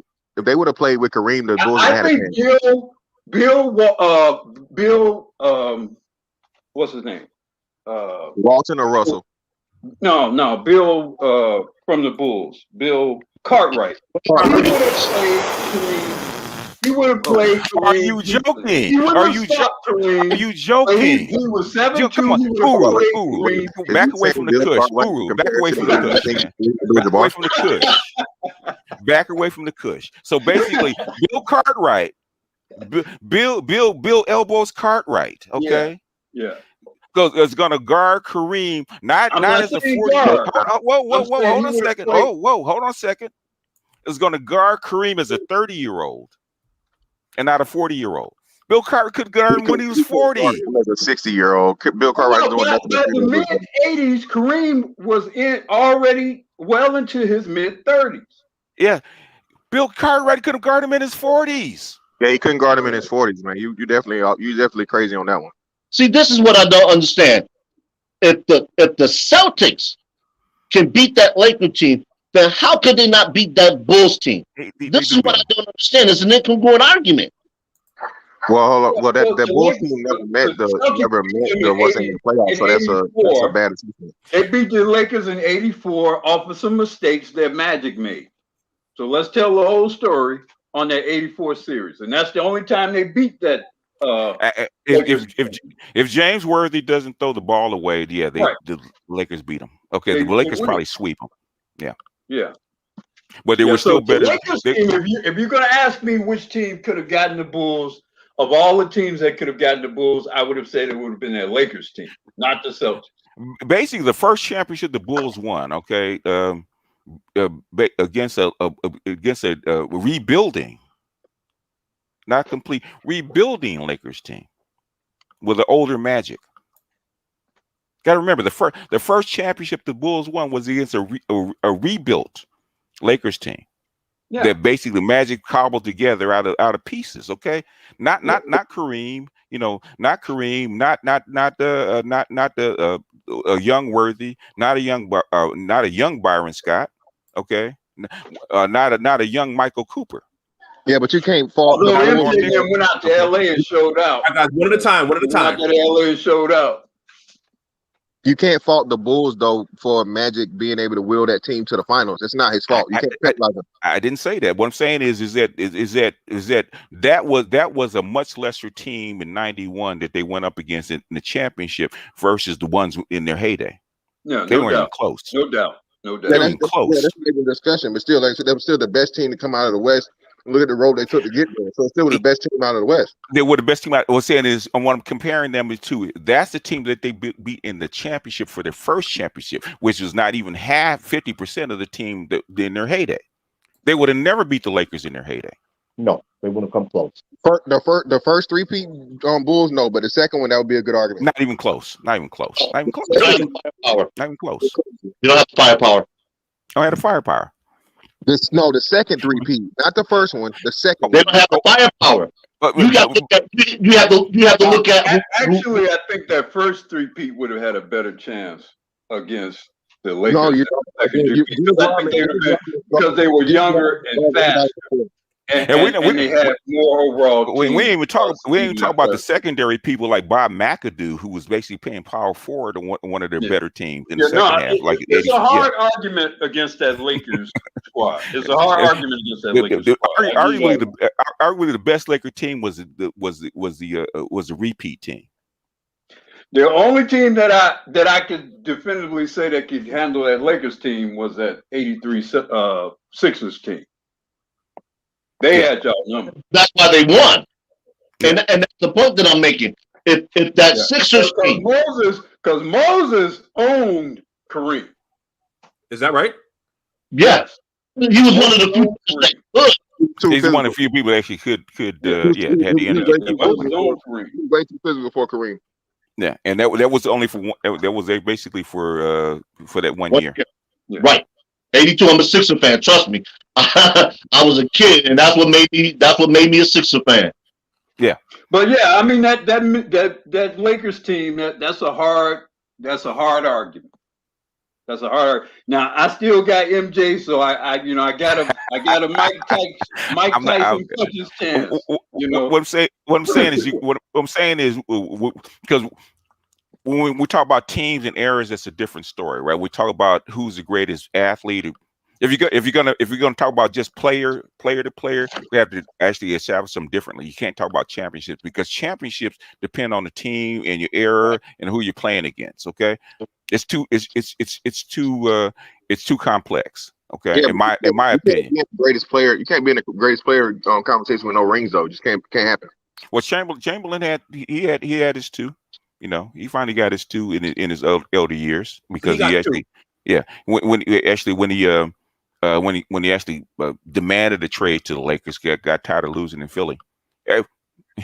In fact, he took a Philadelphia Warriors team that had absolutely no business winning the championship and actually won one. Same thing Hakeem did. Yeah, but didn't something happen to Bill Russell that year? No, Bill Russell was still playing. Thought something happened to Bill Russell that year, but no. Okay. Bill Russell couldn't do nothing. He got old. That's what happened to Bill Russell. No, but he won like the year after. He won the year after. What I'm saying is, that year, Wilt Chamberlain said, "I want to win a championship." And the what's name literally had the first dynasty team. They had the first you had how many Hall of Fame top NBA 50 players on that Celtics team and with no trading, where you couldn't trade them. That's what I was saying. It was also no way he was beating them. That's why he won so many titles.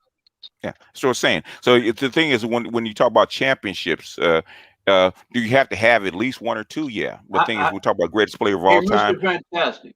How many championships did all that illustrious Hall of Fame players win before Bill Russell and after Bill Russell? They won what? They won 4. They won 9. I mean, Bill Russell won 9. My point is, I think a lot of those guys were in the Hall of Fame because of Bill Russell. They were, but the Celtics got one at least 2 or 3 more after Bill Russell retired. Right, but they didn't win any before him. Oh, He was there like 5 years before Bill got there. Right, because the Minneapolis Lakers was winning championships before Bill Russell was there with George Mikan and them. So that's who owned the league then. The Minneapolis. Well, of course. But the thing is that if you to have a championship team, you need championship players. You don't do it without the players. So would they have won it? No. Without Bill Russell? No. It's not even a question. It's not even a question. Like I say, in regards to it, may be fantastic since you kind of new to the panel. Let me ask you, in terms of who do you think is the GOAT?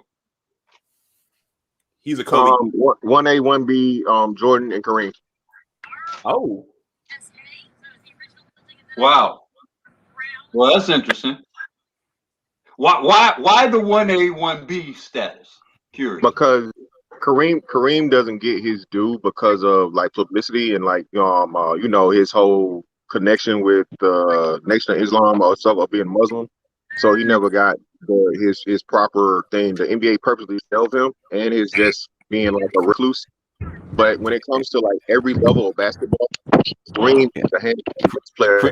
He never lost in high school, college, and then he had the accolades. He won at Olympic level. He literally won at every level of basketball. That's why I say 1A, 1B. Jordan is great, and Jordan has the stats and all these other things. But no, Kareem is still all-time points too. Longevity, skill, those different things. And again, that's why I say it's just on court stuff versus stats and everything else. So in total basketball lore, Kareem's at the top, but it's just hard to overcome Michael Jordan, man. So that's why I say 1A, 1B. Did you ever see that there's actually on YouTube? Look at Kareem playing one-on-one with Dr. J, and you'll laugh. It wasn't even funny. It was funny, man, because it wasn't even close. Yeah, that was crazy. And he was shooting hooks with his left hand. I don't think people realize how great Kareem was with that hook shot, man. It's literally the most unstoppable shot the world has ever seen. And guess who modeled his game after? George Mikan. And thank you, BGS. This was a question that was brought up in the sports chat group that I'm in. And similar to what you said about Kareem, I said, people don't think about what Mikan did. You talked about how the key was wide. I said, Mikan was the first one that they widened the key for. They invented the shot clock and goaltending. Nobody really ever talks about Mikan. Mm-hmm. Yeah, they changed the game. But yeah, Mikan was before the TV era. Right. I never knew that Kareem modeled his game after George Mikan. Oh yeah, he said. Well, yeah. Where you think basically it wasn't the only one. Koozie with his hooks. The hook came from Mikan. Everybody modeled their game after Mikan as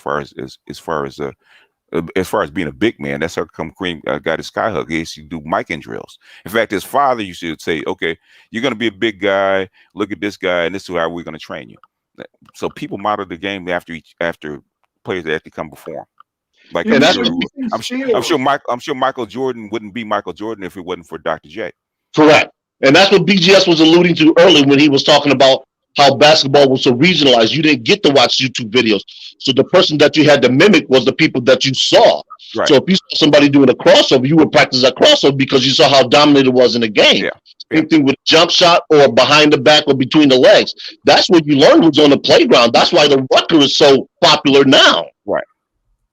Right. Like Michael Jordan going from the top of the key and that long dunk. That was Dr. J. Dr. Correct. J did that. Yeah. So he might, but a lot of the dunks are actually modeled after Dr. J. You know. Wow. Yeah, Doc was a very elegant basketball player. I mean, even though Jordan is a greater player and in some ways more skilled, fantastic in some ways, but Doc had a kind of grace and elegance to the way he moved that even now I've never really seen anyone move quite the way Dr. J moved on He basketball. was the first phenomenal athlete. That's all it was to it. He was just the first. He was Jordan before Jordan when it came to athleticism, and you could see it from on the national scale like that. Just him, being able to literally glide through the through the air compared to everybody else. So but that's why I say as everything progresses and everybody else is just as athletic. That's why I'm not saying Kareem isn't great or anything like that. I know he set the way. And then a lot of his stuff is lost because of the ABA. But at the same time, like I said, the majority of Dr. J's game was athleticism. Like he wasn't a great jump shooter. He was just faster and he jumped higher than everybody else. When he found the most Malone, that's how he got over it. So I mean, he's a legend. He deserves the respect. But yeah, man, like you said, when it comes to skill set, he's lacking a whole lot.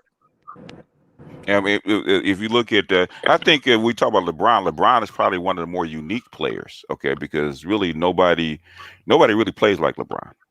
Really, at his size and his speed, nobody really plays like him. He's unique. But the thing is that I don't think LeBron has the same passion for the game like Kobe or Jordan. Or even Bird. Bird has that passion. Magic had that passion. I think what LeBron lacks is the same kind of passion. Master Teacher, can you expound on that? Because folks will go to war over LeBron. When you say he doesn't have that same passion, you mean not that same competitive? He doesn't. I mean, that's not even a question. But you can hear it in his attitude. You can hear, he prepares. Because LeBron is a lot like my son. My son is the same way. A good athlete. But very, very easygoing, right? I just want to play. I don't really, I'm not. LeBron had to learn to work as hard. Okay, it's like a Jordan or a Kobe. Okay, LeBron, is not getting up at 4:30 in the morning. Okay, he has learned to do it. Has learned to take care of his body because it means money. But LeBron wasn't always like that. LeBron is very easygoing. A lot of times, LeBron used to get fussed at because he wouldn't take the last shot. He would actually, even though it was the right play to pass it up to a guy with a better shot. Michael and Kobe are not giving up that shot. Okay. Right. You remember Kobe was yelling at him in that All-Star game for not taking that shot? Yeah. It's a famous incident. I think it was like the end or taking the last shot in an All-Star game. And Kobe was yelling at him. He was guarding him. He was yelling at him, man, take the shot. Take the shot. Yeah. I mean, you could see in that image like the fundamental difference between Kobe and LeBron. That was a three-way. That was a three-way thing. That was the year where I guess he first started chirping at Jordan, and Jordan said, "Hey, I'll just guard him left because he can't go to his left side. He does one power dribble to the left and he pulls up on a jumper every time." Yeah. And Kobe exploited that purposely during that All-Star game. That's what MJ told Kobe? Yeah, he did an interview, and that's when they first started. No, they said that about LeBron. They was asking about LeBron James, and he pretty much sent a shot at LeBron and be like, "Look, bro, you're barking up the wrong tree. You're trying to." At that time, he hadn't even went to the Heat yet. I don't think he didn't even went to the Heat yet. And you're trying to have these claims of where me and you are in the same realm. So I'm just gonna expose your game. And Kobe being Kobe, Kobe exploited that, and that's what he had. He stole the ball from him the same way he said, and then he dunked on him in that game and gave him a pat on the ass. Mm-hmm. So it's a lot of stuff with the thing. But as far as LeBron goes, man, LeBron, he doesn't have the passion for the game, and he doesn't have the respect for the game, at least early on, because LeBron James is extremely limited, man. He didn't get a jump shot till like his 6th or 7th season. That's why that was a big part of them getting swept. Does he even have a post game now? I don't Not think really. he has a post game He now. has a pseudo fadeaway. He doesn't have a post game, and he again trying to look good more so than actually do something as far as improving his skill set.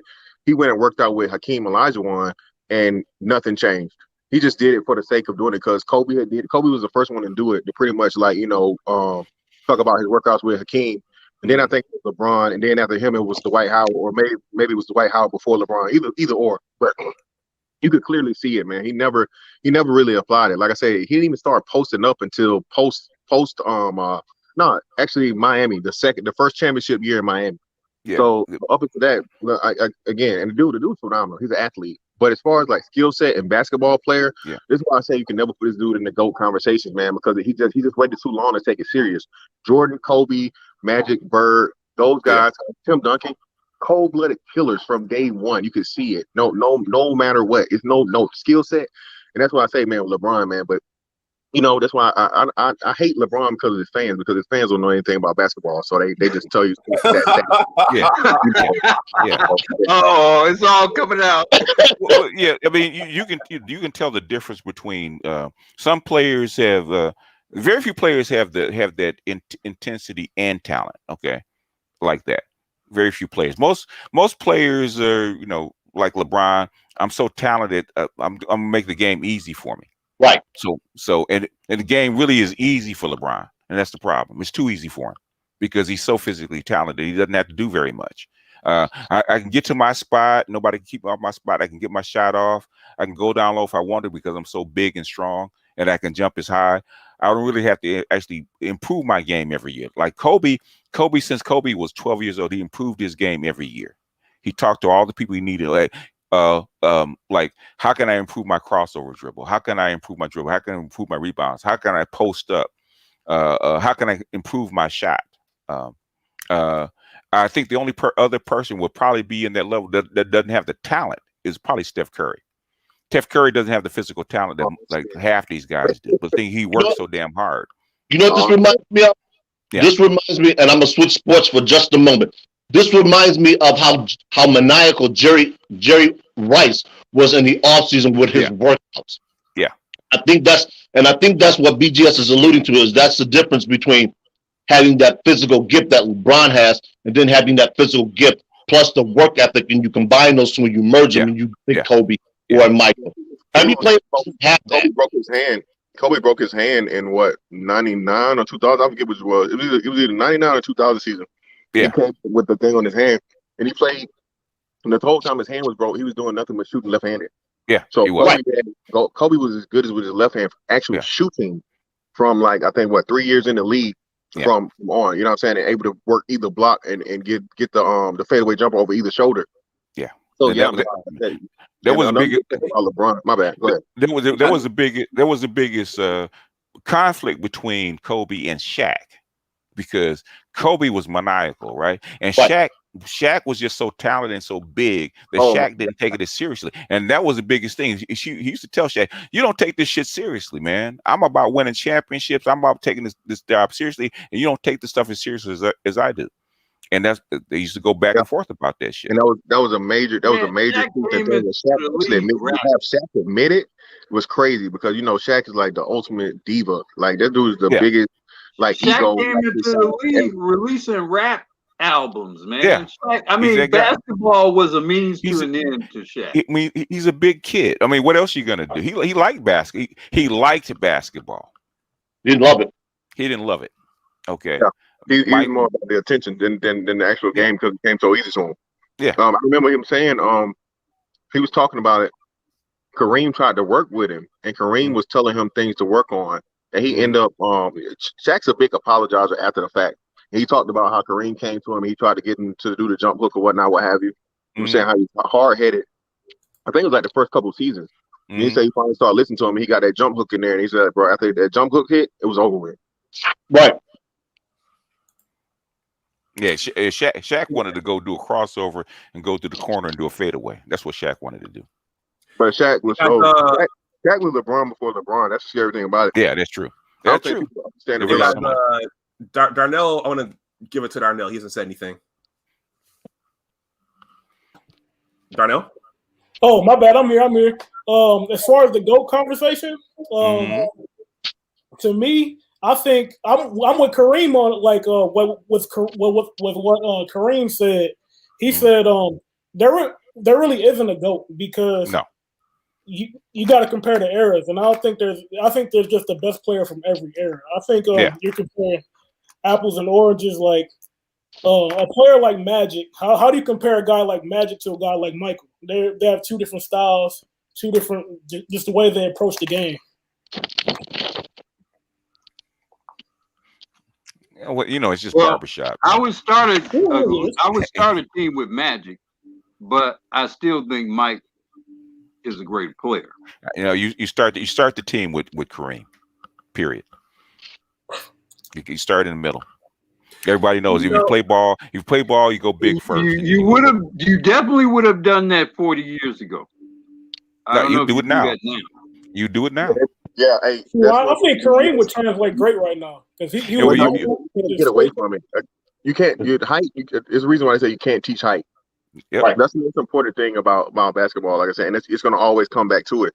That's why you see Joel Embiid and Anthony Davis and all these guys now being such an integral part.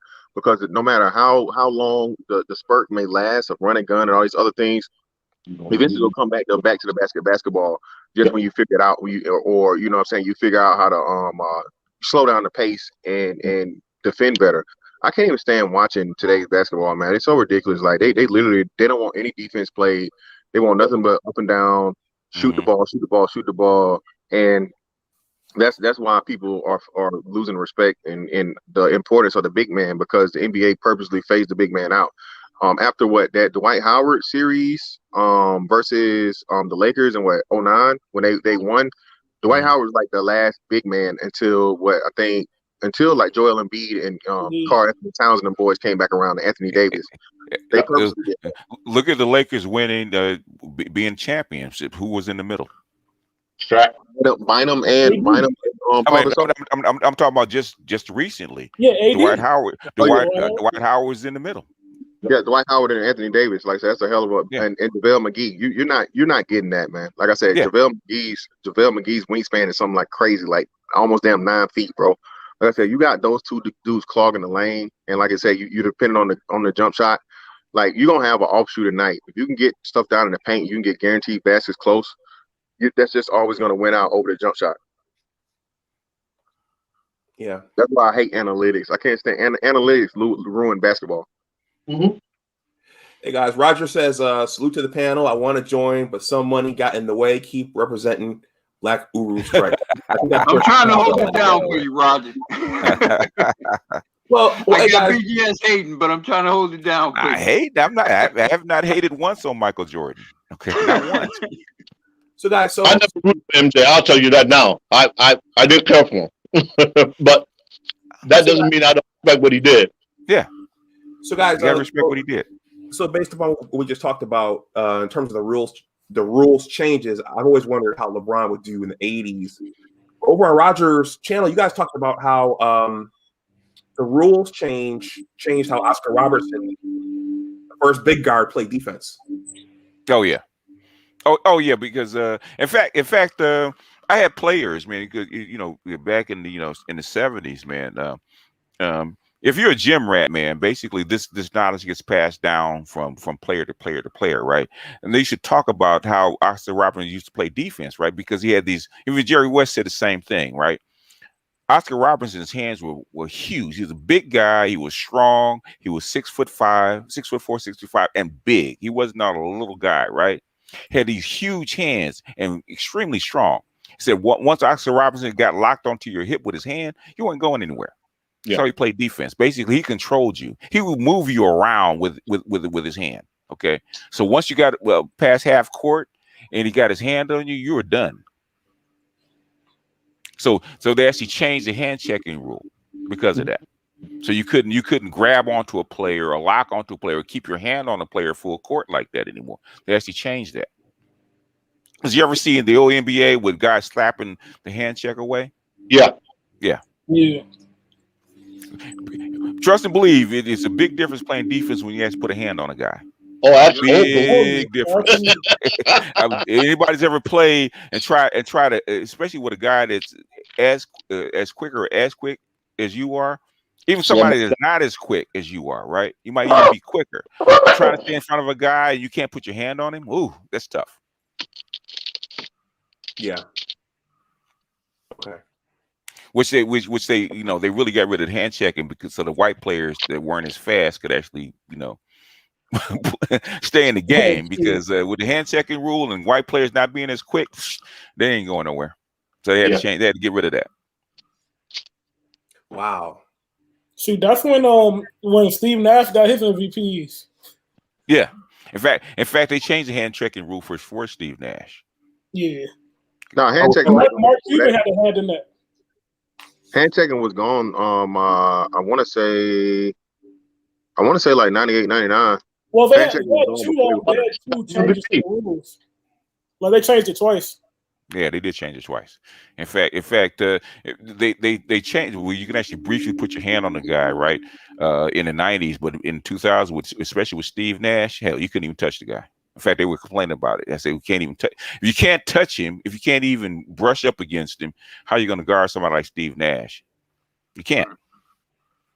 Yeah, so Steve Nash, you just walk through the lane, which is why he doesn't do as well in the playoffs as he does in the regular season. Same thing with Steph Curry. Steph Curry, if you can't touch Steph Curry's going to kill you if you can't touch him. Okay, but in the playoffs, they allow a hell of a lot more hand checking in the playoffs. Okay. So how would Steph have done back in the 80s? Would he have gotten knocked around? And he wouldn't have played very long. He'd have never been drafted. No. Would not have even started back then. No, he wouldn't have. He wouldn't have gotten the league. He would have been a Kerr. He would have been a Steve Kerr or Craig Hodges or whatever like that. He would. No, he was too little. It depends on which Steph Curry you're talking about. If you're talking early Steph Curry, yeah, you're right. But if you're talking today's Steph Curry translates regardless anywhere, bro. I'm telling you, it's no way. Because again, not in the 80s. Not in the 80s. Not in the 80s. It would be difficult for Kerr to get past half court back then. I mean, Michael Jordan. Difficult for him to get past. Michael Jordan got hell in the 80s, man. Michael Jordan got hell in the 80s. Tell me somebody that had Steph Curry's handle in the 80s. There's lots of Isaiah Thomas easily had. We'll go back to the 60s. Isaiah Thomas did not have handles like that, bro. What's his name that played for the Jazz? The white boy. You talking about Pete Maravich? Pete Maravich had handles. Had handles like nobody else. Back in the 60s. Thank you, and he made it. Pete Maravich scored I don't know how many times. And you know where Pete Maravich is also 6'6", right? And also way bigger than Steph Curry. Steph Curry didn't even get picked up in college because he was so small. Steph Curry is skinny. Okay. Steph Curry has a problem during the playoffs. Basically, they had to depend on somebody else because Steph Curry is slight. He is. And taking back to the 80s when they were really knocking people down. No, hell no. You never made it. Imagine him going against like Sidney. Imagine Steph going against a guy like Sidney Moncrief back in the day. Oh Lord, have mercy. or Dennis Johnson. As a guard, 2-time defensive player of the year. Or Dennis Johnson. Oh man. Dennis DJ. Steph would have been a marginal starter if not a bench player. Dennis Johnson is basically a tight end, man, playing guard, man. If you're talking about early Steph Curry, yes. If you're talking about today's post MVP, post 3 championships, Steph Curry, you're out of your mind. Steph Curry has been pockets out. Nope. Different game. Yeah. Tell me anybody that could even pull up. Tell me one person that could pull up from half court efficiently back in the 80s. Nobody. What you realize is the game then wasn't predicated on the 3-point shot. So that eliminates Steph Curry's effectiveness. I'll give you one. Actually, a Philadelphia guy called World B. Free. Ooh. Now there's a name. World B. Free. It's not new. World B. Free didn't do that consistently. The game was the game. It was a different Well, game. it was a different kind of game. You know, it wasn't. I'm gonna say Steph Curry would have on developing a 3-point We shot. didn't have anyone that saw out the 3-pointer in the 80s. Well, hold up, BGS. When did they put the 3-point line in? What was 80? What? 79. 79, Right. but it's still a different game. Right. Again, nobody even targeted the 3-point shot that as a league whole. If you had a guy that was fishing for the 3-point shot and that's all he wanted to do with a closer 3-point line than it is now, Steph Curry would rip pockets out every night. No, because he never would have been able to get to the position of getting that shot off. Steph Curry is one of the best screen runners. He's one of the best off the ball. He's one of the best on the ball. He's one of the best spot up shooters. He's one of the best off the dribble shooters. Yes. Nobody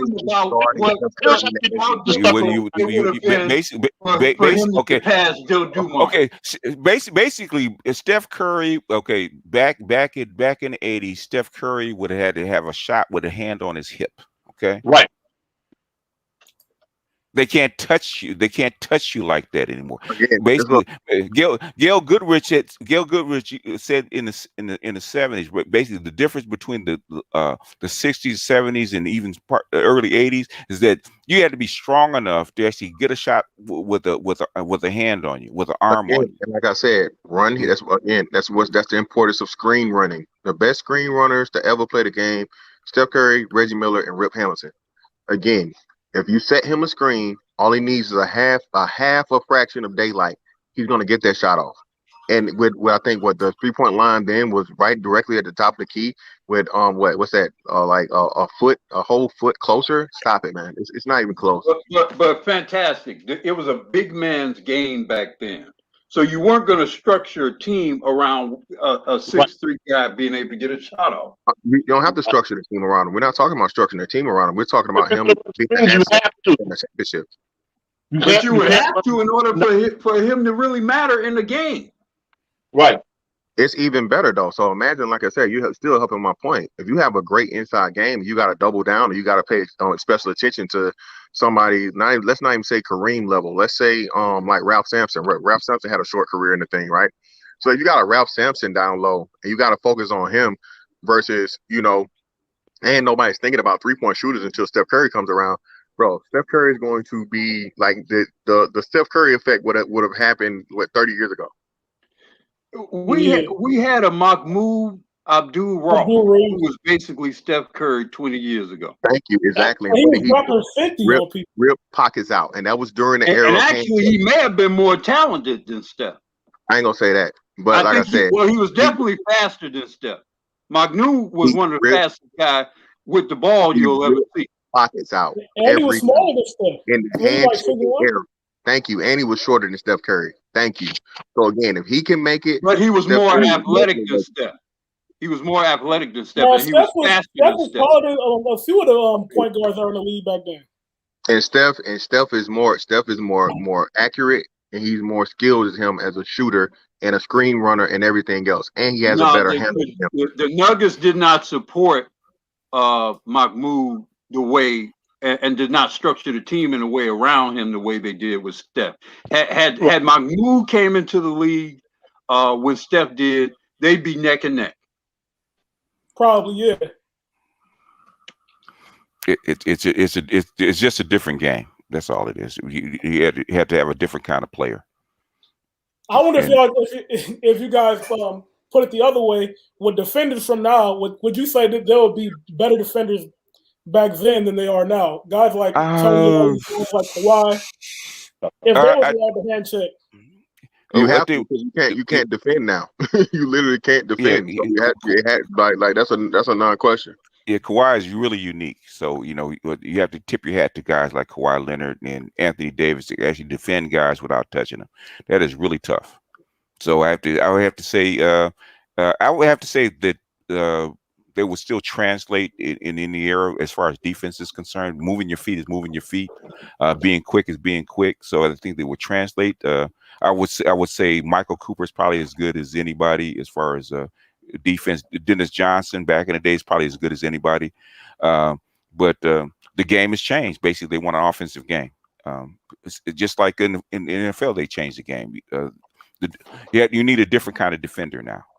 You know, like when the NFL changed, the linebackers had to change. It's not the big, rough, tough guys who can actually take on a lineman and hit and plug up the middle, right? You need guys that actually run and defend receivers because the game has changed. It's a different game. So you have to have different kind of players. So it's kind of hard to actually mix errors and say that, like LeBron, somebody like LeBron will translate because of his sheer physical ability, probably can translate in any era because he's so big and strong, so that he could probably adapt. But some players can't. If y'all don't think that's the same, the reason why I say this is because man, I just lost it. Larry Legend is the same way. You put Larry Bird in any era of basketball, he's going to dominate off of sheer skill. You cannot. Skill is the end all be all. He wasn't the most athletic. He wasn't the fastest. He wasn't the strongest. But he had the skill that was leaps and bounds above everybody else. Same thing with Magic. Magic Johnson wasn't the fastest. He didn't even shoot that well, but he had the ability with the basketball and a skill set that nobody else could match. I would love to see Larry Bird in this NBA. But physically, Larry Bird is still 6'9". Larry Bird is still 240 pounds. Okay, right. Magic, if you see, even though Magic came in at 210, Magic is not a little guy, man. Oh yeah. Even physically, basically, Magic is not a little guy. He's a really big guy. Okay. But what defeats that purpose, what defeats that argument is that everybody in the NBA is tall. Okay. If every 6'8", 6'9" guy could do what Bird or Magic could do, then that'd be an argument. But we clearly know they can't. Again, what separates them from other tall dudes that are just tall is skill set. What I'm saying is, I'm talking about errors about how the game was actually played, and can your body stand up against how the game was played? Okay, Steph.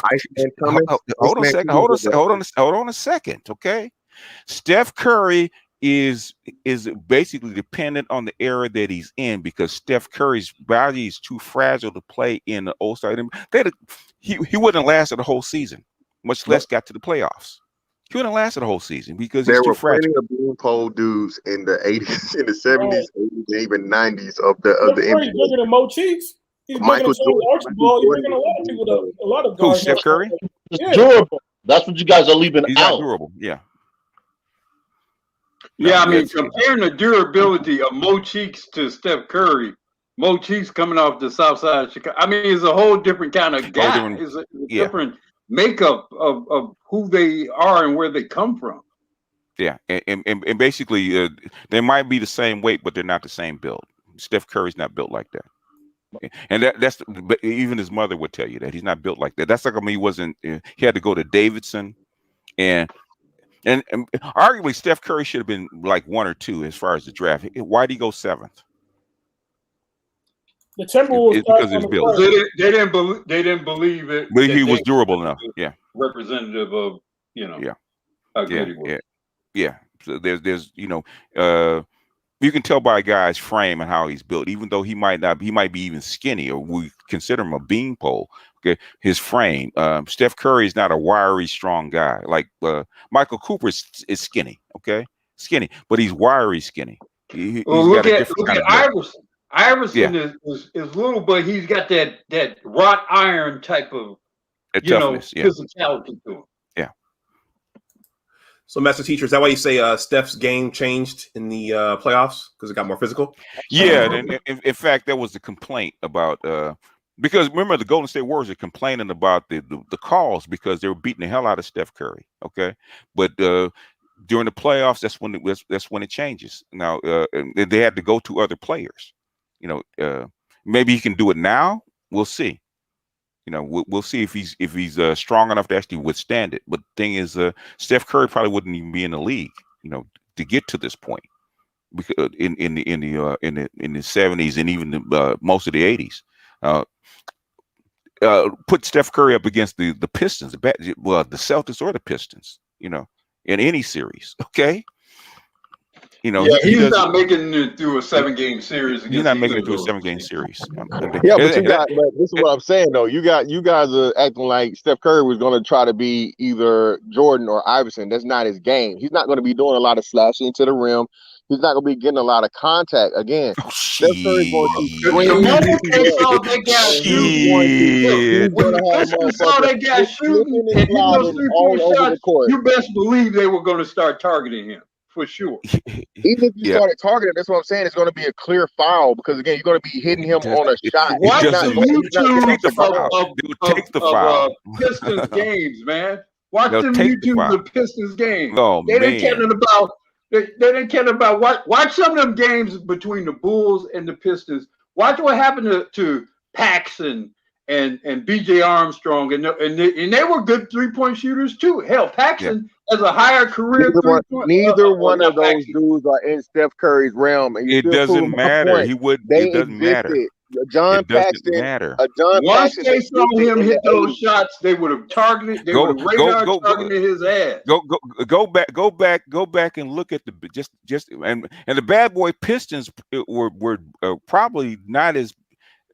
They were actually more famous, but they weren't as bad as Boston Celtics were actually really. Yeah, Boston was actually really as physical. Dirty as, man, as the Pistons, because I think there was a racial element to what was happening there. Because if you look back on those Pistons, there would be crazy fouls between the Celtics and the Lakers in those championship games. They would send their bench players on these send-out missions on Cooper and those guys.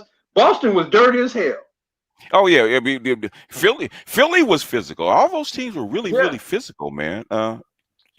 Portland was physical, back in the day. Basically, what I'm saying is we're not slighting Steph Curry. The thing is that the game has changed a hell of a lot, man, since the 80s. Well, hell, even since the 2000s. They actually changed the games in the mid 2000s. Yeah. They just changed it. Okay, we're gonna go to a more open style. You can't touch the players, freedom of movement, all that kind of stuff. Just basically, okay. One thing that used to happen, right? Especially if you're an older player, right? Just you going across the key. Say if you're going from one side of the court to the other, just across the key, you get a forearm shiv. Just go across the key. Yeah. just for you moving, for you crossing the key to go to the other side of the key, you're gonna get a forearm. Okay, you get a forearm. The refs used to allow it. That's just part of the game. You're gonna get an elbow. You get a whole bunch of stuff. The physicalness of the game was just different. They cleaned all that up, so you don't even get that. Even during the playoffs, you don't get that. You get some of it, but you don't get most of that's probably gone. You don't get nothing close to what in like in the early 80s with the Celtics and the War and the 76ers and the Lakers and Detroit and fantastic. The Eastern China Ball. If you put Steph Curry in the prior era, you know who you get? Dale Curry. And Dale Curry's a bigger player. And Dale Curry's a bigger player. His dad is much. Dad is actually tougher than him. Yeah, it is. Yeah, that's true. And he can shoot. Yeah, and he can shoot. Yeah, but that's what you get. You get Dale Curry.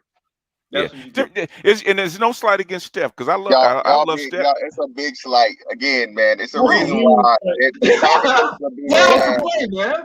a reason why it's a conversation being had. You do not get put in of like top influential players to literally change the whole league, top 5 all time, and then say this guy's not going to make it in any era. No, he wouldn't. No, he wouldn't. Conversation and not be just transplantable. Steph Curry is an any era player, man.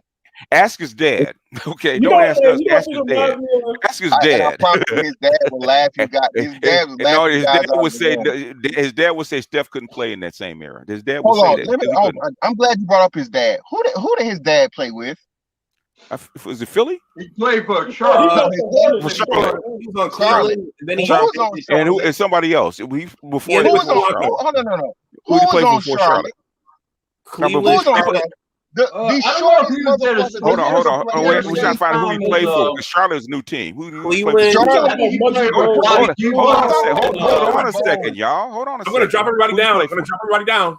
Like BGS. Cleveland, Charlotte, Toronto. Hold on, man. Cleveland, Charlotte, Toronto. Yeah. Yeah, he played He for was Toronto. most famous for playing with Charlotte, and I was bringing up Charlotte because Charlotte had Muggsy Bogues on it. Muggsy Bogues was not, I won't say a star, but he was a big name in the league because of his Because speed of his and his size. defense. So, and Muggsy Bogues was like one of, if not the shortest guy to ever play in the league. So I'm not during the hand checking era. So again, miss me with the BS, man. Come on, bro. Muggsy Bogues was tough a bowling as hell, ball, man. He He's was a like a bowling damn ball. bowling ball running around on the basketball court. He's not a little. He's a short, but he's not a little guy. He's short, but he was a powerful little guy, man. Yeah, he's a little guy. I think he was like 5'6" or 5'5" in the league. It don't matter. But he was almost like a bodybuilder. Muggsy Bogues was actually stout. That's what I'm trying to say. I'm just like, No, it ain't the same, man. Come on, man. You know it ain't the same. wow, man. It ain't the same. It ain't the same. man. There are players in the current NBA, like for example, Kawhi definitely could have played. Yeah, he could. He could play. When you look at his skill set, in fact, I think Kawhi would have been fantastic back in the day. Back in the day, his power and his the only problem with him is his knees, right? Yeah. So there are players today who definitely could have played back then and been at the same or similar effective level. Now, Giannis, with no actual offensive or post game, I'm suspicious of how effective Giannis would have been back then.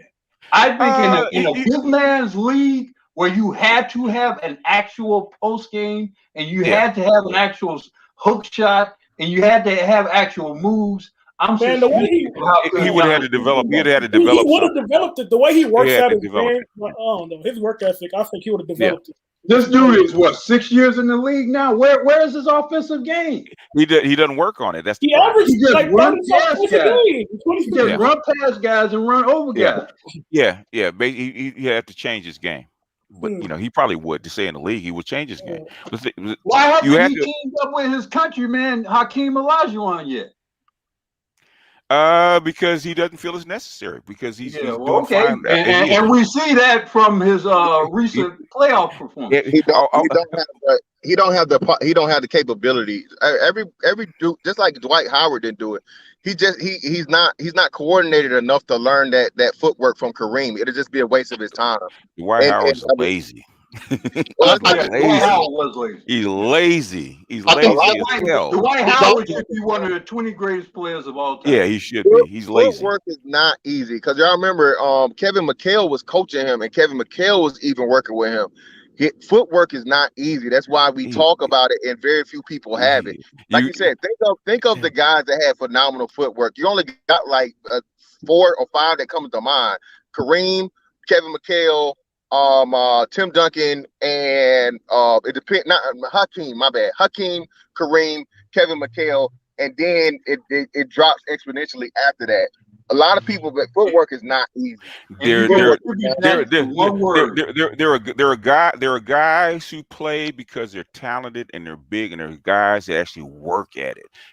I think the other Dwight Howard does not work at it. He does not work at it. In addition, did at least 3 years of college basketball, and most there's a missing element. A lot of those basic kind of gradual development of a basic kind of big man game, they didn't learn because they didn't. You would have learned that in college.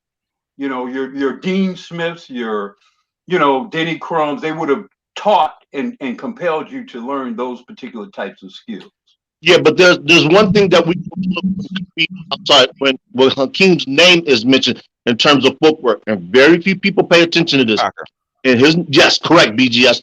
These kids don't play enough other sports, so they don't learn the attributes of these other sports. And I always tell my mentees, I say, jump rope, learn to play other sports. Myself, I can rollerblade, ice skate, play tennis, basketball, and football. All those things become integral in other sports. Let's use Hakeem as an example, right? Look at Hakeem playing in Houston, right? Hakeem was a lousy offensive player when he actually came out of the University of Houston. Lousy. Yes. Lousy. He couldn't put two things together, but he worked his ass off to get where he was. He didn't just stay stagnant. He worked his ass off. Right. That's the difference between Hakeem and a Ralph Sampson, his teammate. Right. Okay. Hakeem had a better work ethic. It's hard. We don't know what would have happened with Ralph had he remained healthy. Yeah, well, true.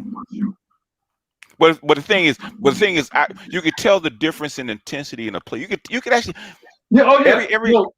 every guy that's actually played in a pickup is actually a gym rat. You can look in the guy's eye, you can tell that guy works. Okay, no, he might not be talented, but that guy works. Bill Walton said that when they played in that '86 championship, they weren't afraid of Ralph. They were afraid of Hakeem. So they could tell the difference. He had a was almost traded for Michael. Well, he was almost traded for MJ, Ralph Sampson. The Bulls was trying to give up that pick of Michael Jordan for Ralph Sampson, but Houston wouldn't do it. And BGS, that's the Bulls organization right there. Yeah. That's the team that Michael Jordan went to. So that's why when we were talking earlier about comparison and how well he did and how he struggled early in his career, that's an example right there of the fucked up organization. I understand. What I'm saying is if you're gonna hold that against winning championships against Wilt, you gotta have to compare the same thing to Michael. You can't excuse Michael not getting to a championship when he first got into the league if you're gonna make the same comparison. It depends on your team. Wilt had bad Philadelphia teams. Actually bad ones. I mean, horrible before he got there. They were nothing before he got there. The only reason they got to the playoffs is because of Wilt. And then they had to go against arguably one of the best teams in league history every year because they were in the same division. Okay, the Lakers weren't. So the thing is, if we're going to do that, we got to be fair. You guys mind if I say something real quick? Thank you for allowing me on your panel. Yeah, I just wanted to say real quick couple of things. Curry would be he could play in any era, but he wouldn't be as great. The Pistons would have, whoever he was guarding on the Pistons, they would have just ran him off into a screen and bust his eyes, something like that. Oh yeah, he would have got. People don't understand. People really don't understand that '80s basketball, man, and what Jordan went through. But I wanted to say, man, MJ is the greatest, man, because if you think about it, the greatest era to me, and I don't know if it's true to you guys, the greatest era of big men were the '90s. No. That's good. Well, okay. You had Hakeem, you had Ewing, you had Robinson, the Admiral. You had Brad Daugherty was good for a few years in Cleveland. I don't know about Brad Daugherty, but you had Shaq. No, he was a good center for a few years in Cleveland. Yeah, Shaq, Alonzo Mourning, Larry Johnson. Who else? Mutombo. Who else? Karl Malone, Charles Barkley. Yeah, man, '90s was the best era. Outside of Shaq, who's top 5 center in the '90s? Top 5 center in the '90s. Hakeem. Well, it's only so many spots. How you take out Shaq? He got drafted in '93. Outside of Shaq, top 5. Hakeem is definitely a top 5. For sure. Hakeem, you got David Robinson. You got definitely top 5. No, top 5. Russell. You said Hakeem's not top 5. You said the '90s. My bad. There are not 5 centers better than. So you say Hakeem is not a top 5 center of all time? No, he's okay. So name your top 5. Master teacher. Okay, Master teacher. Russell. You got to explain that. You got to explain that. Russell. Number 1. However you want to put them, right? Wilt, Russell, Kareem. You can put Shaq in there, and there's another one. Hakeem. No. Hakeem. That's his name. Hakeem. No. Hakeem was better than Shaq. No, he wasn't. No, he's not better than Shaq. No. Oh, yes, he was. No, he wasn't. But that number 5 spot is definitely going to be Hakeem Olajuwon. Here's the thing. Can I just finish real quick? With a Kobe or a Dwayne Wade. Can I finish real quick? I just wanted to say that Jordan, like while I was saying Jordan was the best. Okay, Jordan got 6 Finals MVPs in the '90s, right? Okay. Who got the rest? Hakeem got a couple of them, right? Tim Duncan got one, and that's Shaq it. got it at the end. No, Shaq got it at the. He got the 99 2000, right? Yeah, that was 2000. So I guess it would be 99. So yeah, Shaq. So yeah. Jordan dominated in the greatest, to me. This is to me, BGS. Jordan dominated in the greatest big man era as a guard, man. And it was physical.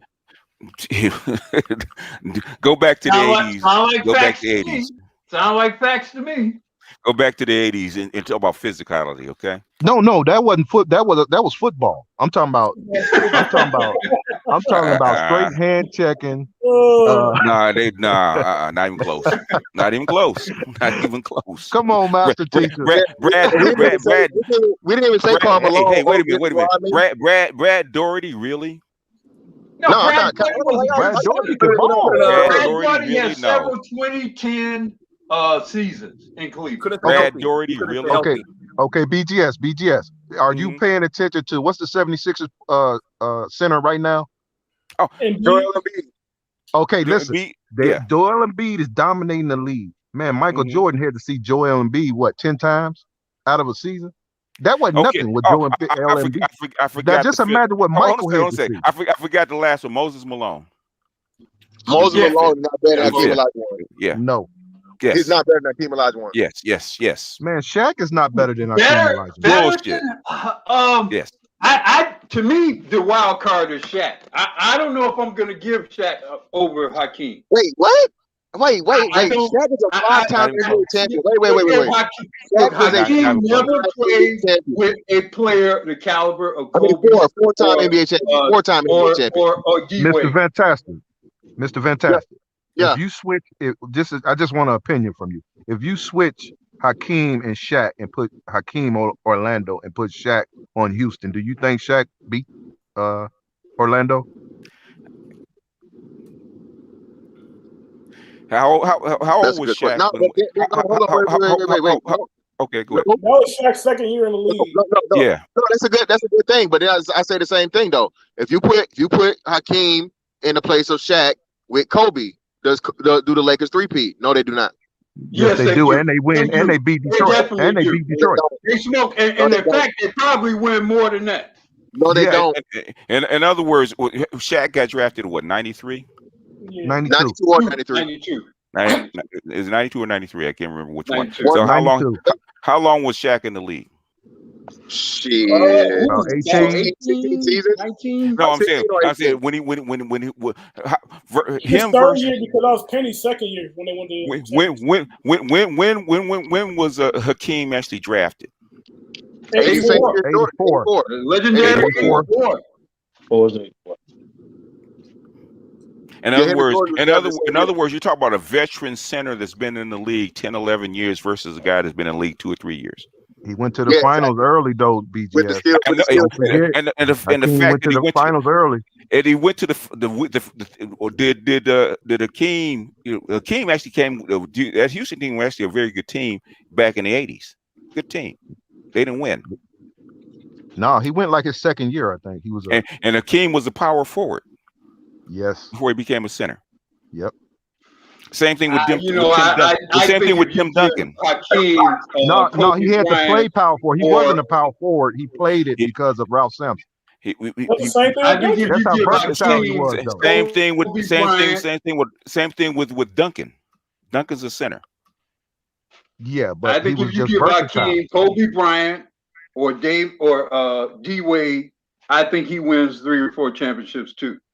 Easy. He had no weakness. He won 2 without. He had no weakness. He had Hakeem. If you go back and look at that team, I was with me and Ur actually went back and forth. Guess who his small forward and his guard was? Robert Horry was his small forward. Sam Cassell and Sam Cassell. People go back and look at. They were good players, but they weren't great players. What did Houston win after they traded Sam Cassell and Robert Horry? Nothing. But that wasn't because of that trade. They got better players. They replaced Robert Horry with Charles Barkley, and then they ended up getting what's the name the following year. It was just Drexler. Charles Barkley choking. Drexler. In other words, Hakeem was what in like his 14th or 15th year. How many rings does Robert Horry have, and how many championship teams has he been? Man, we not count. I told you those rings don't count. No. Basically, yeah, 7. Basically, role player rings do not count. No, it doesn't matter. Robert Horry was a starter on the 2 championship teams that Hakeem won. What did he win before those 2 players actually came? They were great. They were good. They were great. You got to give us some numbers, though. They were no different than Steve Kerr or John Paxson. Robert Horry is better than Steve Kerr. Okay. Yeah, that's definitely true. That ain't hard. Sam Cassell is a better player than Steve Kerr. That ain't hard to be, BGS. But BGS, did you know that Hakeem was like in top 10 in like 4 or 5 categories when he was playing?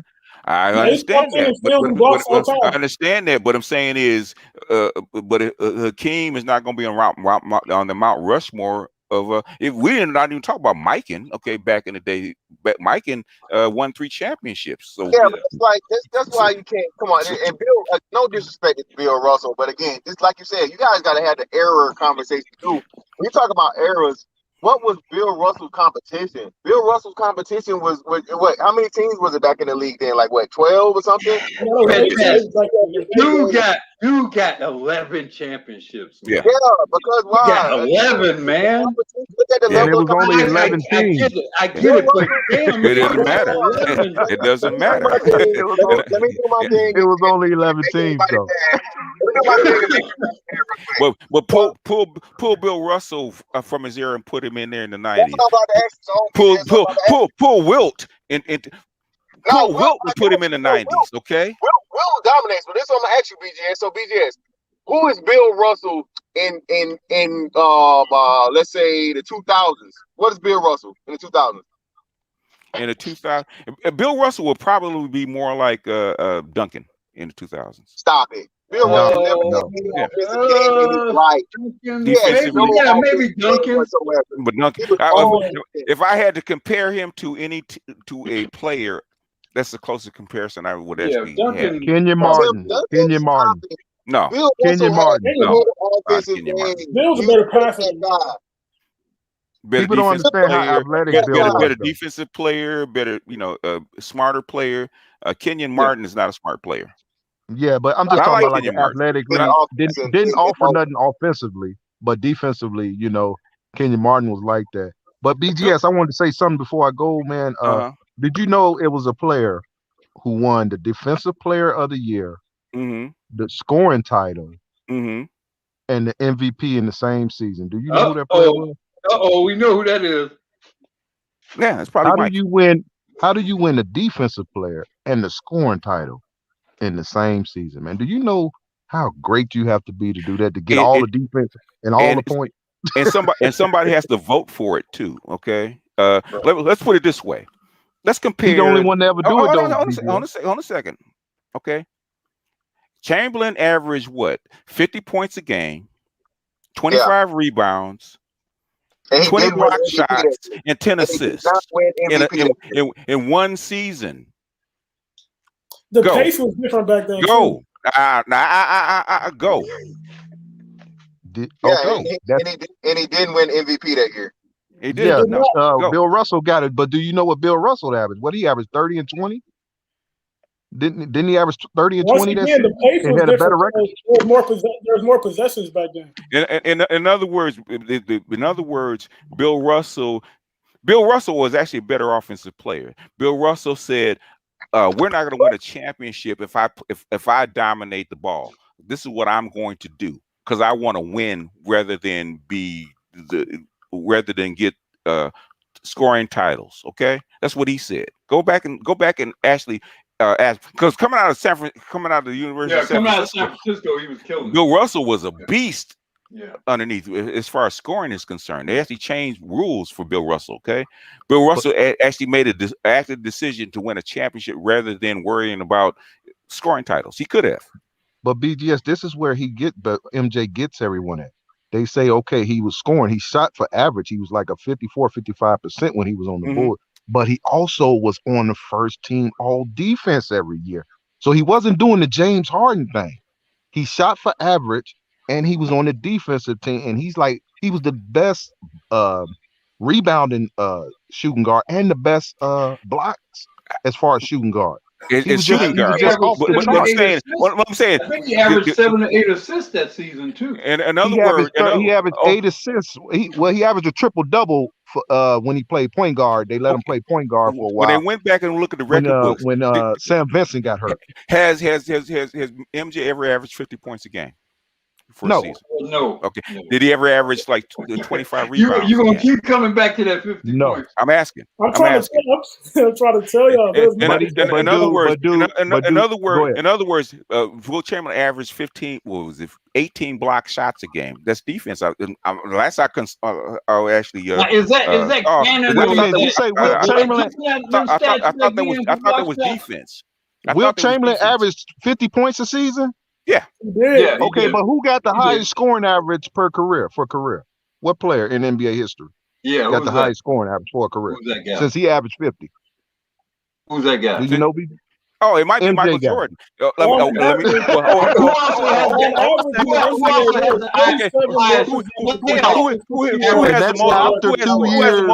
has the most points in one game, sir? Yeah, but for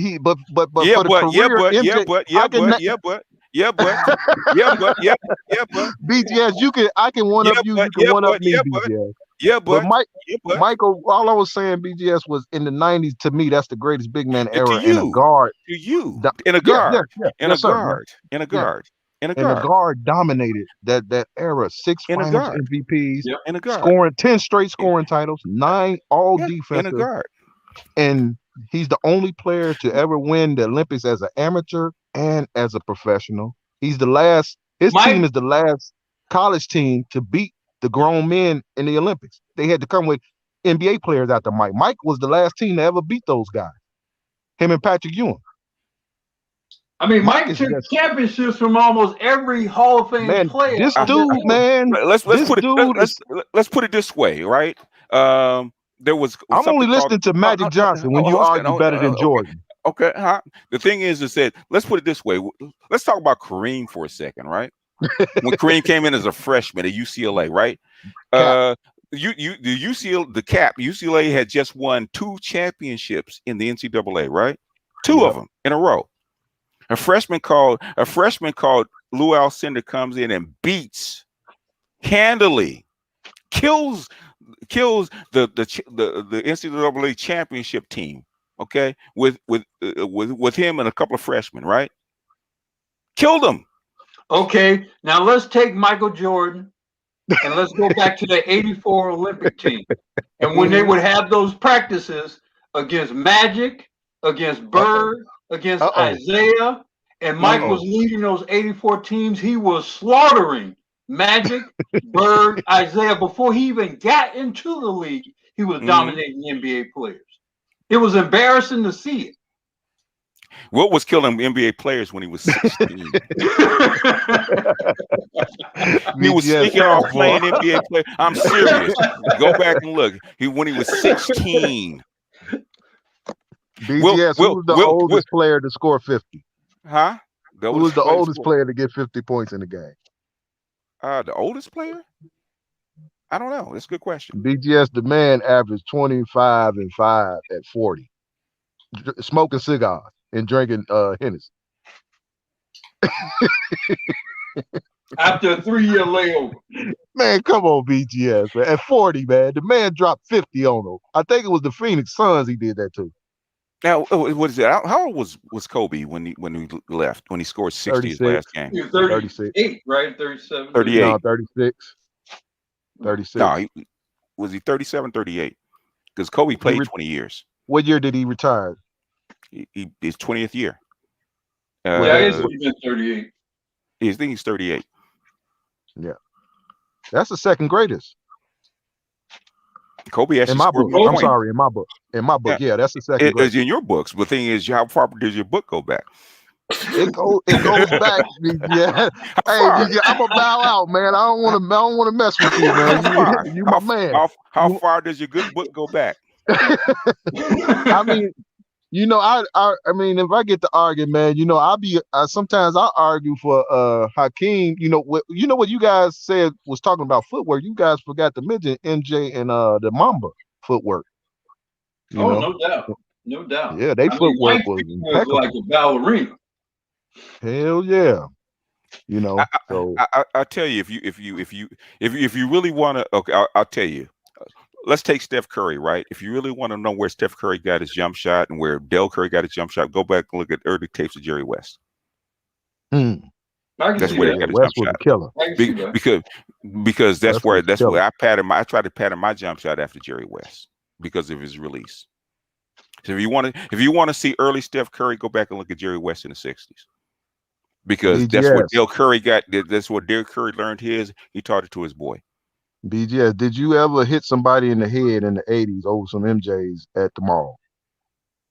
Did I? No. Because BJ, they still hitting people over the head at the mall over this man's shoes. I'll tell you how far back. I'll tell you how far back I go. Right. I got one of the first pair of Nike basketball shoes back in the 70s because they didn't make them. The first white leather basketball shoes in I think it was 74. I bought.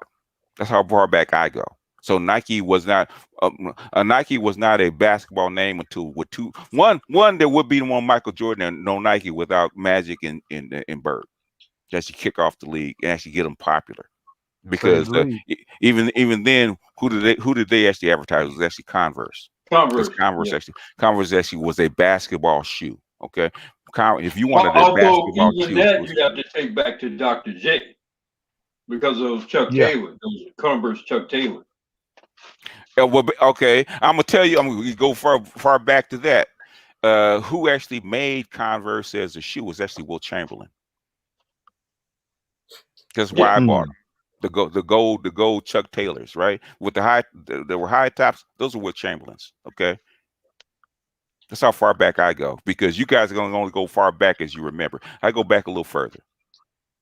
Well, I watch them, you know, I go back and watch the tape and everything, but I just saw MJ, man. He was the Wizard of Oz. I actually saw MJ give a man heart by the name of Scottie Pippen, who nobody knew about. He actually gave that man heart, and he gave Dennis Rodman a brain in the late 90s. So that dude. Dennis Rodman was Dennis Rodman before, with the Pistons. That's how come they recruited him and said, this guy beat the hell out of me. Guess what? I'm going to actually get him on my team. He was on his way out the league, though, BGS. He was on the bench, and they wasn't even allowing him to play. They traded Will Purdue for Dennis Rodman. Purdue. That was probably one of the better trades you ever made. Definitely. But Jordan gave him a brain, man, and he made him do. He accepted him, and he did what he did, man. And I'm just saying, I just didn't. Just the only player, man, that I never saw any weaknesses on, man, was MJ, man. I'm not saying that, but the thing is that if we're gonna compare goats, we have to be fair. Well, what about competitiveness? Oh, MJ, Magic, Bird. I had to give that to him because Wilt was more easygoing because he's a big guy. Wilt was more like LeBron and Shaq. Yeah, he was. But just Wilt was just like I said, Wilt bench press 500 pounds. Yep.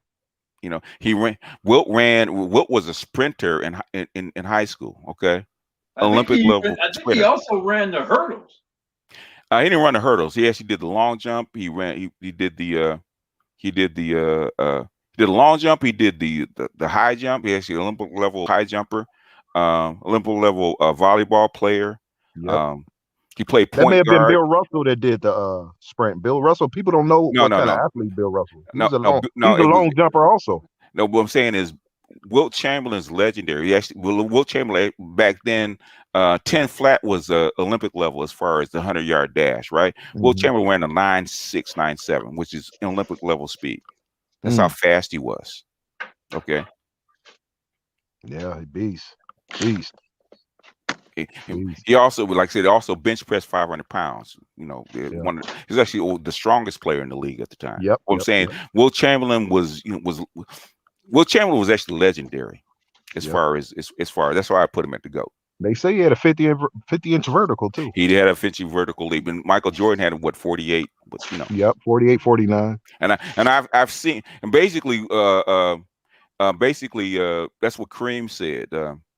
he said he had been the skyhooker was easy, but Wilt blocked it twice, and he said, "Okay, you're not gonna get another one."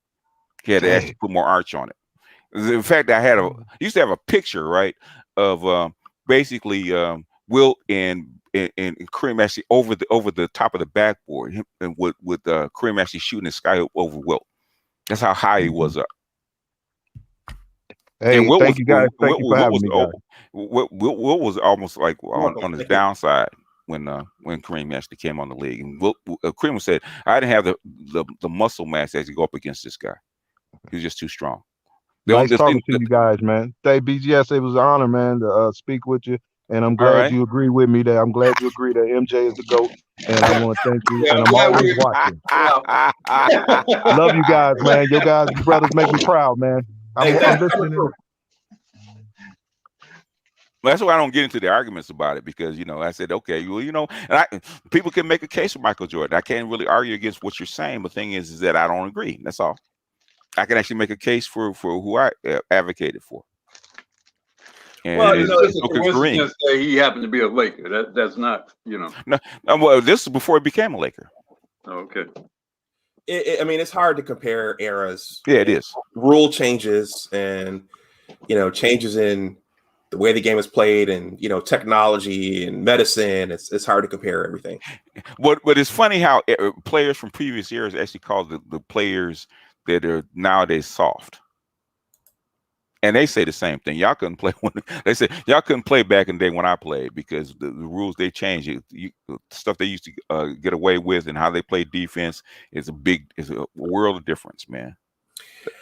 I would agree with that. If you can give a guy a hard foul when he's going to the rack, that's going to make him think twice about going.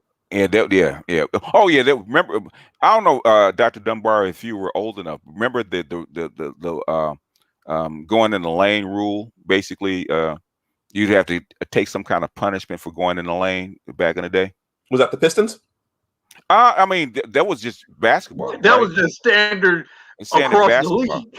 Really? I mean, just on the playground, man. If you're a quick guy, because I used to get forearms in my chest all the time, right? Because I was quick, right? So you go in that lane a couple times and dance around and go around a couple people and shoot a layup. Okay, they'll let you do it a couple times. Next time you're gonna get a forearm in your chest. Mm-hmm. You're gonna get an elbow in your side. You're gonna have a hand on your hip. Okay, they're not gonna let you run free. Yeah, certain things were just accepted. Yeah. Like when you go back to like those Pistons and those Bulls games, you'll see like Mike getting like clobbered. Yeah, and knocked to the floor. And sometimes he would just sit there, like he wouldn't even respond to what happened. He would just kind of sit on the floor and kind of just gather himself, and then just get up and shoot free throws. It wasn't even it wasn't even a big deal, to a certain degree. Yeah, Mike wasn't going in the lane like that, man. He wasn't going in the lane like that. Mike would pull up and hit that jumper, man. Or you need to go back and look at those Bulls games between the Bulls and the Lakers in 88, 89, and coming into 90. Mike was going to that hoop and he was getting knocked on his ass. And getting knocked on his ass repeatedly. And I mean, when you watch the Last Dance and that ire that he still harbors for the Pistons. Oh yeah, he hates that is because of what was going on in the late 80s. Yeah, starting into the beginning of the 90s. That was personal. I think that him beating the Pistons is probably more valuable to him than actually winning the championship. The title. Yeah. Oh yeah. He hit him that bad. For sure. All In fact, I tell you as a fan, the championship was an afterthought. Yeah, it was. I don't blame him. Yeah, I mean, when they finally got to the NBA Finals, it was kind of like, wow, the Pistons they beat the Pistons. Like, getting to the finals as a fan was kind of like, okay. Hey, remember the T-shirt he had on after he beat the Pistons? No, what T-shirt was that? He said it had a Detroit. It's like a Detroit. Well, I forget what year it was. A Detroit, basically 1991 championship, and he had on the back he had bullshit. I missed that. Getting into his car. Wow. Well, hey guys, we're gonna go for about 20 more minutes. But I want to ask Black Uber, you see the backdrop there? That's old Chicago Stadium. Can you talk about what it was like watching the games at Chicago Stadium versus the United Center? Well, it's interesting. The Chicago Stadium was it was a great place to watch a game. Definitely, I've been in quite a number of stadiums throughout the country. The acoustics of that place was just unbelievable. And one of my biggest regrets when was it 90, I forget what year, when they shut the place down and they built the United Center up, which is obviously much more luxurious and more modern, whatever.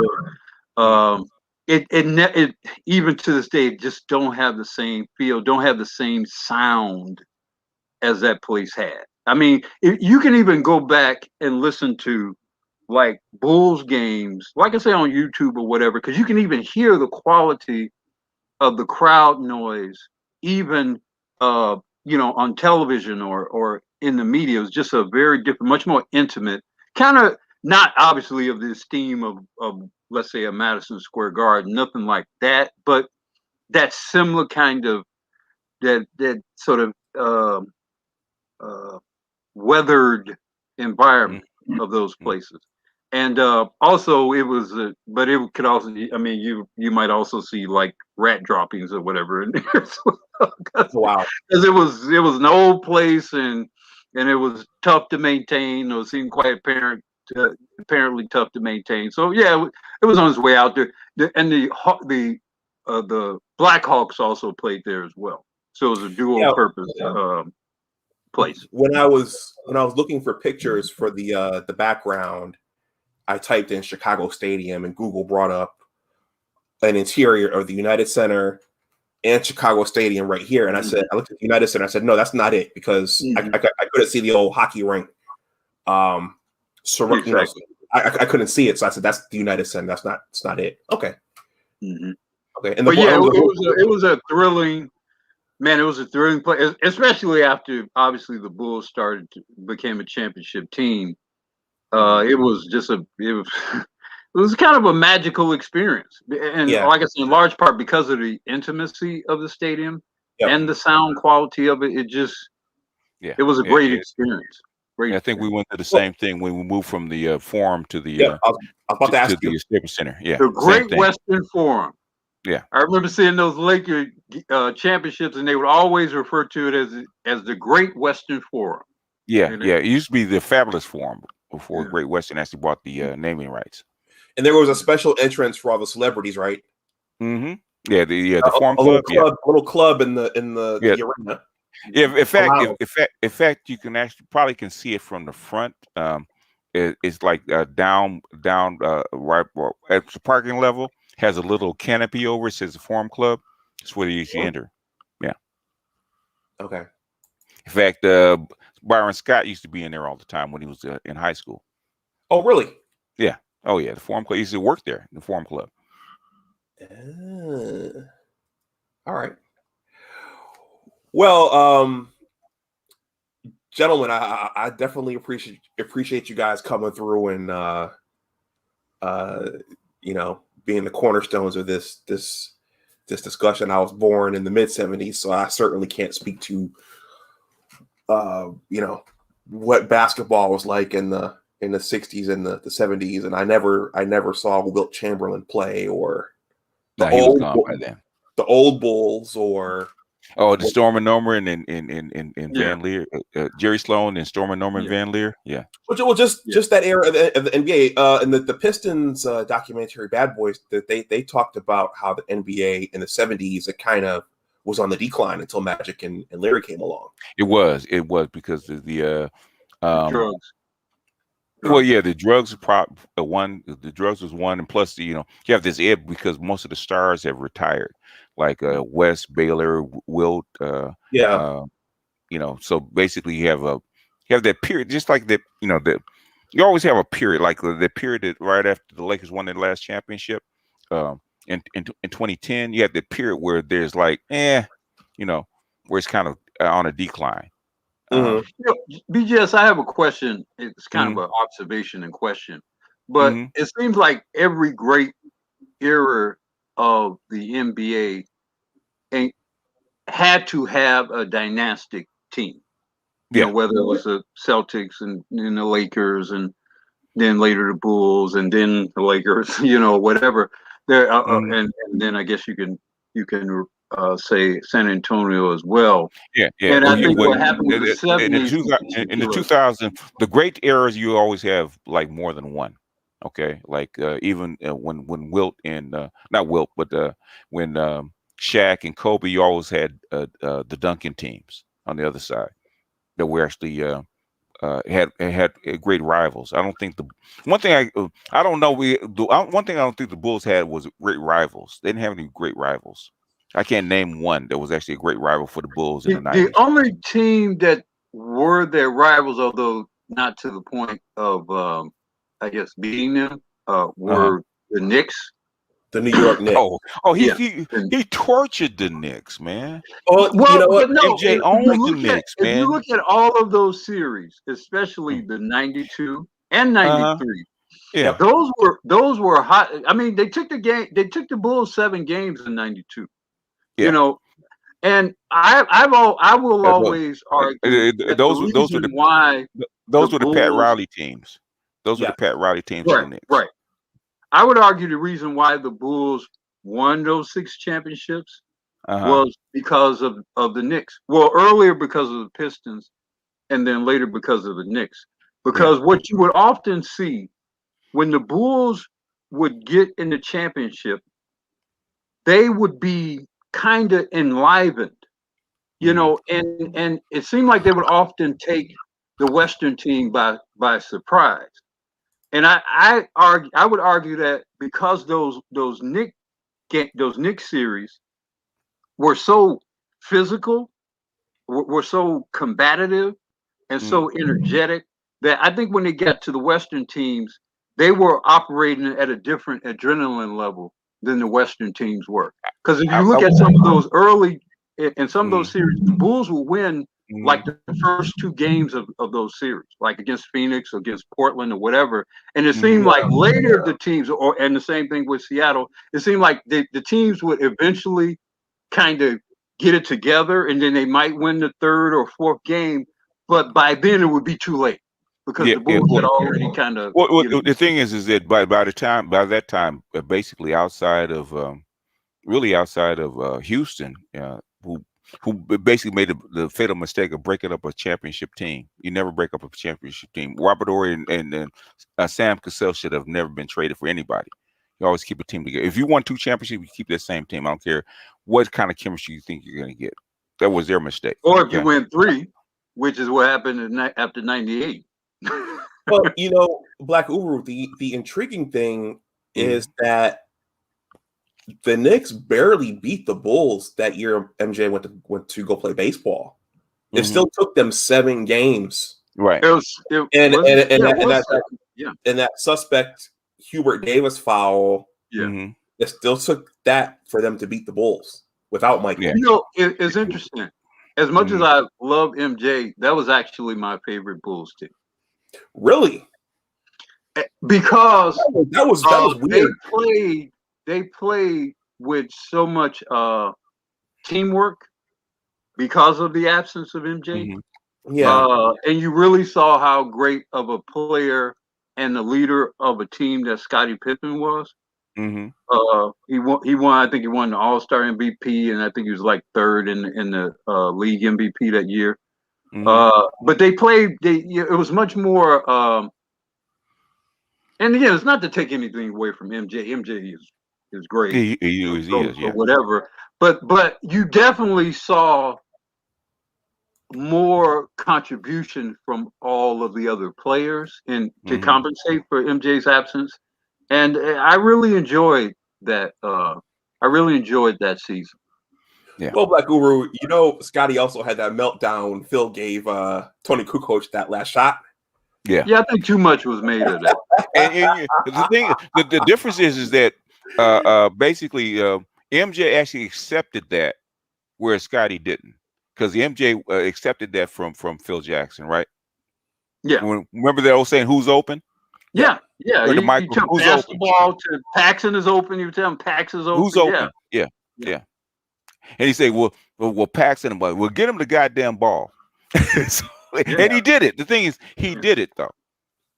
Yeah, I mean, I think Scotty, he was so much in the shadow of MJ just obviously throughout his career, and especially in coming into the league. I mean, he came into the league, you know, with Jordan being there, and I mean that was the season that Jordan won the MVP. The year that Scotty came into the league was the year that Jordan won that MVP and the Defensive Player of the Year and all that stuff. So he came into the league with a giant there, you know, and he was always in Mike's shadow. And I think when Mike left, he probably thought that was his time to claim some of the magic associated with Mike, you know, and okay. And he made a mistake. Yep. Well, we'll end with this one because Black Uru, you had a lot to say about this over on Roger's channel, and this is intriguing. An intriguing player and an intriguing case. What's your view of Allen Iverson? I wish Iverson would have decided to be a point guard. Yep. I whenever I think of Allen Iverson, I think that he could have been Isaiah Thomas. You know, I think he would have been one of the greatest point guards. And I wish. And I know he went to Philadelphia, and then there was always this thing about, well, who did he have to play with? But there were Larry Hughes, there was Jerry Stackhouse, Derek Coleman there, although he was there, you know, somewhere later in his career. And it seemed like to me they made too much because he was such a outstanding looking player. I think Philadelphia, because who was the owner of that team? He was this guy who was kind of Croce. What's that? Pat Croce? Yeah, Croce. Croce was kind of a showman type, or he was all in the video type of guy, right? Yeah, he was always shaking hands, laughing. Right, exactly. And I think he kind of used the hoopla around Iverson to put himself into the limelight.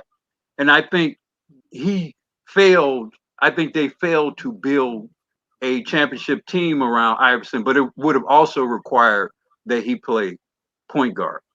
I think because of the way he played, he naturally created.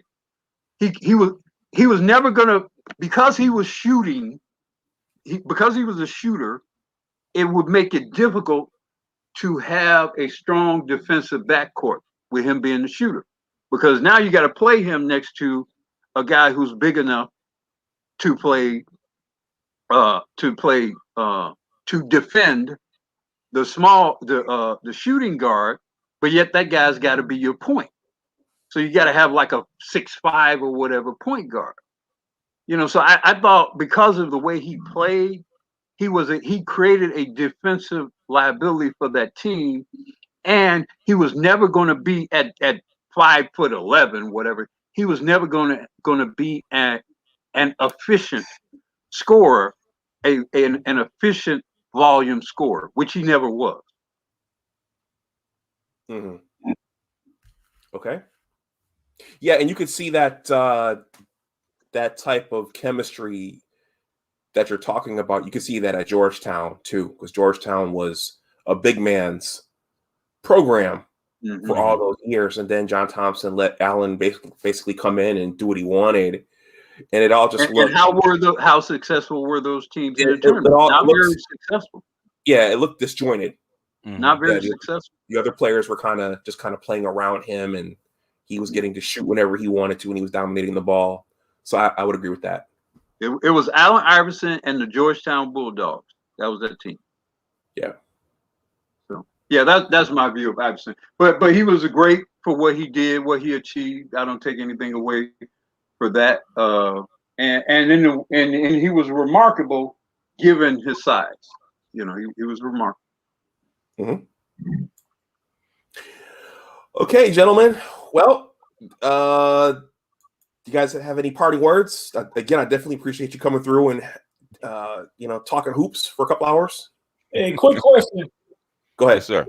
Why didn't Michigan have a spring game this year? I know it's a basketball. Well, they had the spring game. They just didn't really let many people in. I think it was probably due to there was a spike in the positive. Oh yeah. COVID's going nuts right now in Michigan. But also the program is in flux right now. Next year is going to be a rebuilding year, so I don't know how excited they were to let people in to critique what's going on. So I think it was a mixture of things. I just did a live stream on it yesterday. Okay. Oh, yeah. I missed it. So yeah, that's the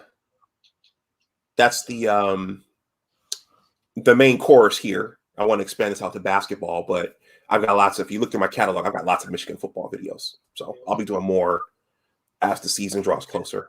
What do you think the season's going to look like as far as fans and attendance and all that kind of stuff? Is it Well, going to go back to normal, or it's going to be modified, or what?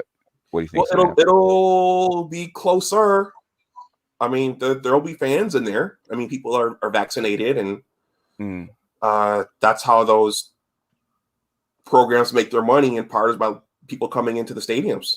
So I expect to see people in the stadiums. That's a beautiful place to see a football game, boy. I tell you, it is. The big houses. That's something else. One of my best friends is a Michigan grad, and every now and then we go up and see a game, and it's just like to see. To see. They had people at the Final Four, so I can't see the athletic directors not letting people in there in the fall. So, all right, gentlemen, any parting words or? Well, before we go, what since we're talking basketball, what are our picks for the finals? Who's going to be in the finals this year? That's a tough. good question. I didn't know the Lakers were down in the middle of the conference standings like that. You thought they were lower? Yeah, the injuries. No, I thought they were higher. No, Lakers' problem is Anthony Davis has been out 20 games, so yeah, they're going to be lower. And LeBron's been out 10 or 15, so yeah, they're going to be lower. The only Lakers' problem is whether and when they're going to play the Clippers. The Lakers can beat the Jazz. The Lakers can beat Phoenix. It's all really about the Lakers and the Clippers.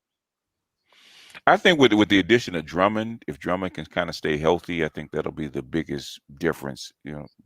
Outside of the health of Davis and LeBron, because they're not really going to take a chance on Davis and LeBron if they're not healthy, because they've already got their chip, the one that they need. So LeBron's. I'm going to take a flyer on the Clippers and the Sixers. I'm picking the Sixers to upset the Nets. I don't have any confidence. I don't have confidence in the Sixers, man. Sixers. Yeah, but they got a lot of size, and I think they'll be if Embiid, I should say that if Embiid is healthy, I think that they're going to do a lot of damage with the Nets inside, and I think it really hurts them that what's his name had to retire. Some teams seem like some teams seem like regular season teams. And the Clippers kind of showed their mettle, because I thought the Clippers had a better chance to win it the previous season, right? The COVID season. Yeah, they had a better chance to win it. And they basically, the whole thing about Clippers gonna clip, right? They classic Clippers, man. Classic Clippers. So I don't have confidence in the Clippers. I'm sorry. Me either. Yeah, I mean, isn't Utah the number 1 seed out there? Yeah, I don't want to see them either. But here's the thing, BGS. If you look at those Clippers and Lakers games, the Clippers got an advantage on the Lakers. Now, whether the Clippers will get beaten before they get to the Lakers is another thing. But Kawhi is the LeBron stopper. LeBron does not play well. Like Ken Norton and Muhammad. Okay. There's regular season players and there's playoff players, right? And And the thing is that during the regular season, when you're going through the motions and you're basically playing one game after the next, is one thing. But when everything is focused on you, how do you perform? And when everybody's looking at you, when everybody's, got eyes on you, the whole league and the whole, all the fans got their eyes on you, how do you perform? And some players are not good playoff players. They just aren't. And the Clippers haven't been a good talking playoff about Paul team. George. Well, Paul, okay. Paul George is important for that team. If Paul George is second best player, right? What happens to the Clippers if Paul George doesn't come out and perform? Yeah. Well, I'm iffy on the health of the Lakers, though.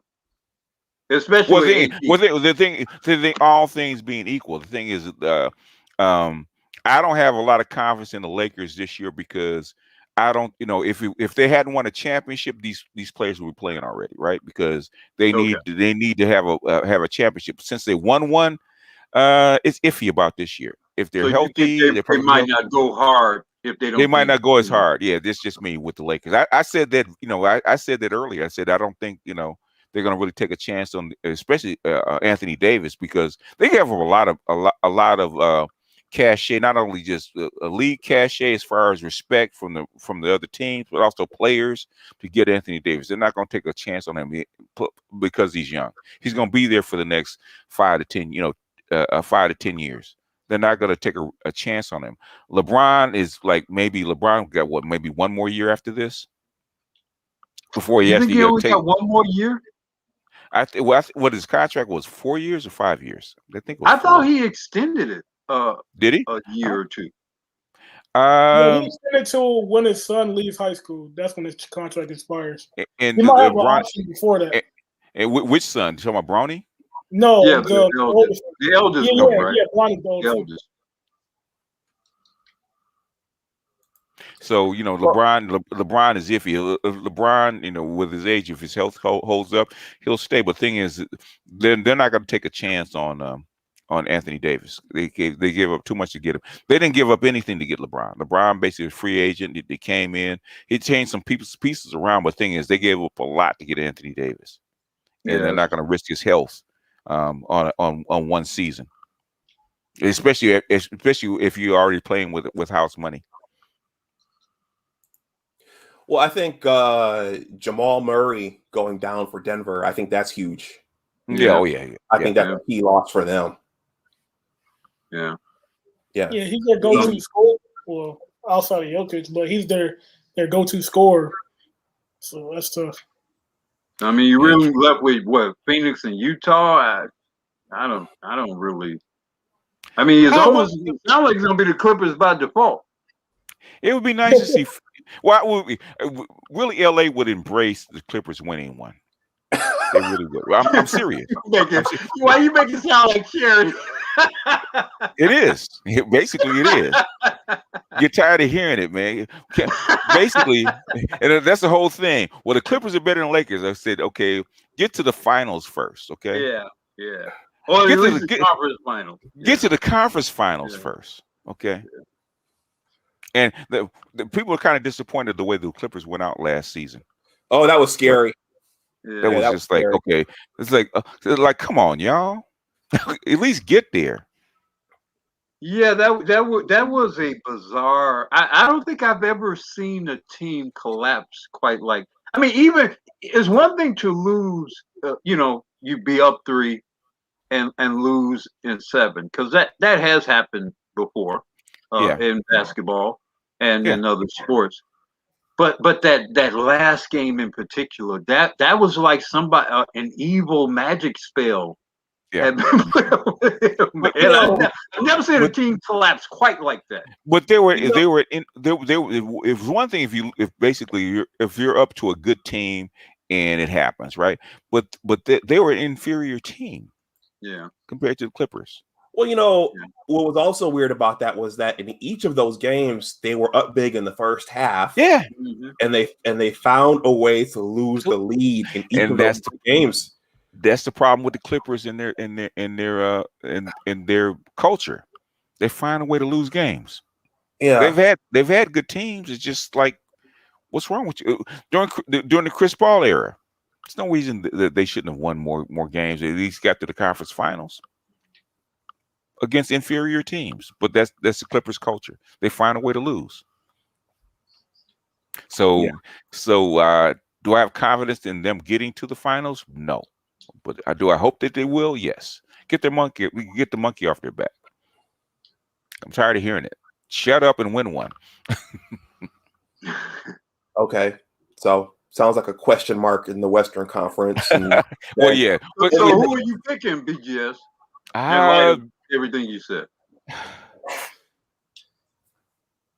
Man, with COVID going on, man, it's hard. It's hard because you would have thought the Nets would have had a better end because of the players that they actually got, and the Nets haven't performed as well as I thought they would have. You would have thought that Milwaukee would perform better. They haven't. So it's really hard to tell because you don't know who's going to be healthy, who's going to catch COVID. How teams that don't normally play well in the playoffs are actually going to play, so it's actually up in the air. Utah is solid, but I don't know what kind of playoff team they are. They haven't been a good playoff team since Malone left. Yeah, so we have to see. I don't put much into Utah, and Phoenix still experience ain't quite there. Like I said, I think the Clippers are going to get in there by default. And I think, like I said, if Embiid is healthy, they'll nip the Nets. Yeah, they should just because basically Drummond kind of exposed the Nets as far as the middle. Yeah, because Drummond actually looked like an all-star, and basically Drummond is not what he used to be. Yeah, they made him look like Kareem Abdul-Drummond. They sure did. They sure did. I was stunned. I was stunned that they handled him that easy. I was stunned. I said, "Wow, this is," and they had healthy players. In fact, KD was back, and they still lost. I was kind of stunned. But KD's never been a defensive stopper his whole career, so. I think he needs another kind of player. Maybe I'm starting something I shouldn't start right now. I think KD is highly overrated. No, he's a great offensive player. He's not. Is he completely a great player? No. Yeah, he never will. He's not a rebounder. He's not a rebounder. Saying like he's a potential like top 10 or top 20 player, and I'm like, I don't see it. I don't see. I don't think he's as complete as he should be, but that's probably because of his. You think that 20 players better than Kevin Durant that's played all time? Well, we go down the list. Yeah, for sure. Down the list. For sure. Yeah. Interesting. Yeah. No, I think. Well, look, he is a fantastically designed offensive machine. Yeah. Right. So I mean, it's hard to even think about anyone who's comparable to him in that regard. Yeah. But I mean, really, what did he do before he went to Golden State? Yeah. What? I mean, you got scorers like that don't really play defense. Is like Dirk Nowitzki. You got a whole bunch of players like George Gervin back in the George Gervin back. He didn't achieve. He didn't achieve as much as Nowitzki did. Yeah. In OKC. Well, he was also playing. I mean, Nowitzki got to 2 finals and won one. Yeah. And they didn't. Nowitzki didn't have a great team. Those teams not at all. He didn't have a Russell Westbrook and Harden and those guys. No, OKC was loaded, man. Right. Yeah. So I think KD is grossly overrated. I don't know if it's grossly. Well, he's overrated. He's overrated. He could be as overrated. He's an offensive player, which is a great offensive player. But the thing is, he lacks other things on the other side of the ball. I don't think he's overrated because I think that's where people rate him as. He's one of the most skilled scorers. They don't say he's like a great defensive player. Yeah, but saying the thing is, if you talk about as far as a great player, okay, he doesn't play both sides of the ball, and that's going to be a deficient. So there's been lots of players that scored a lot of points that are great off. Like George Gervin was actually an excellent. That's what I was thinking about. Yeah, George Gervin, scoring. Or Alex English. Alex English is actually a better defensive player than that. He was actually underrated as far as defense is concerned, but they were great offensive players, just not well-rounded. Let's put it that way. Well, Yeah, I gentlemen, mean, that when they lost that 3-1 series to Golden State, that showed me a lot about KD. well, this comment right here, I agree with this. As good as Westbrook is, I don't think they had it worked out who was going to get the ball in the last play, and who was going to get the ball, who the offense was going to go through, because Westbrook was always going for his too. Mm-hmm. But to me, that's a look.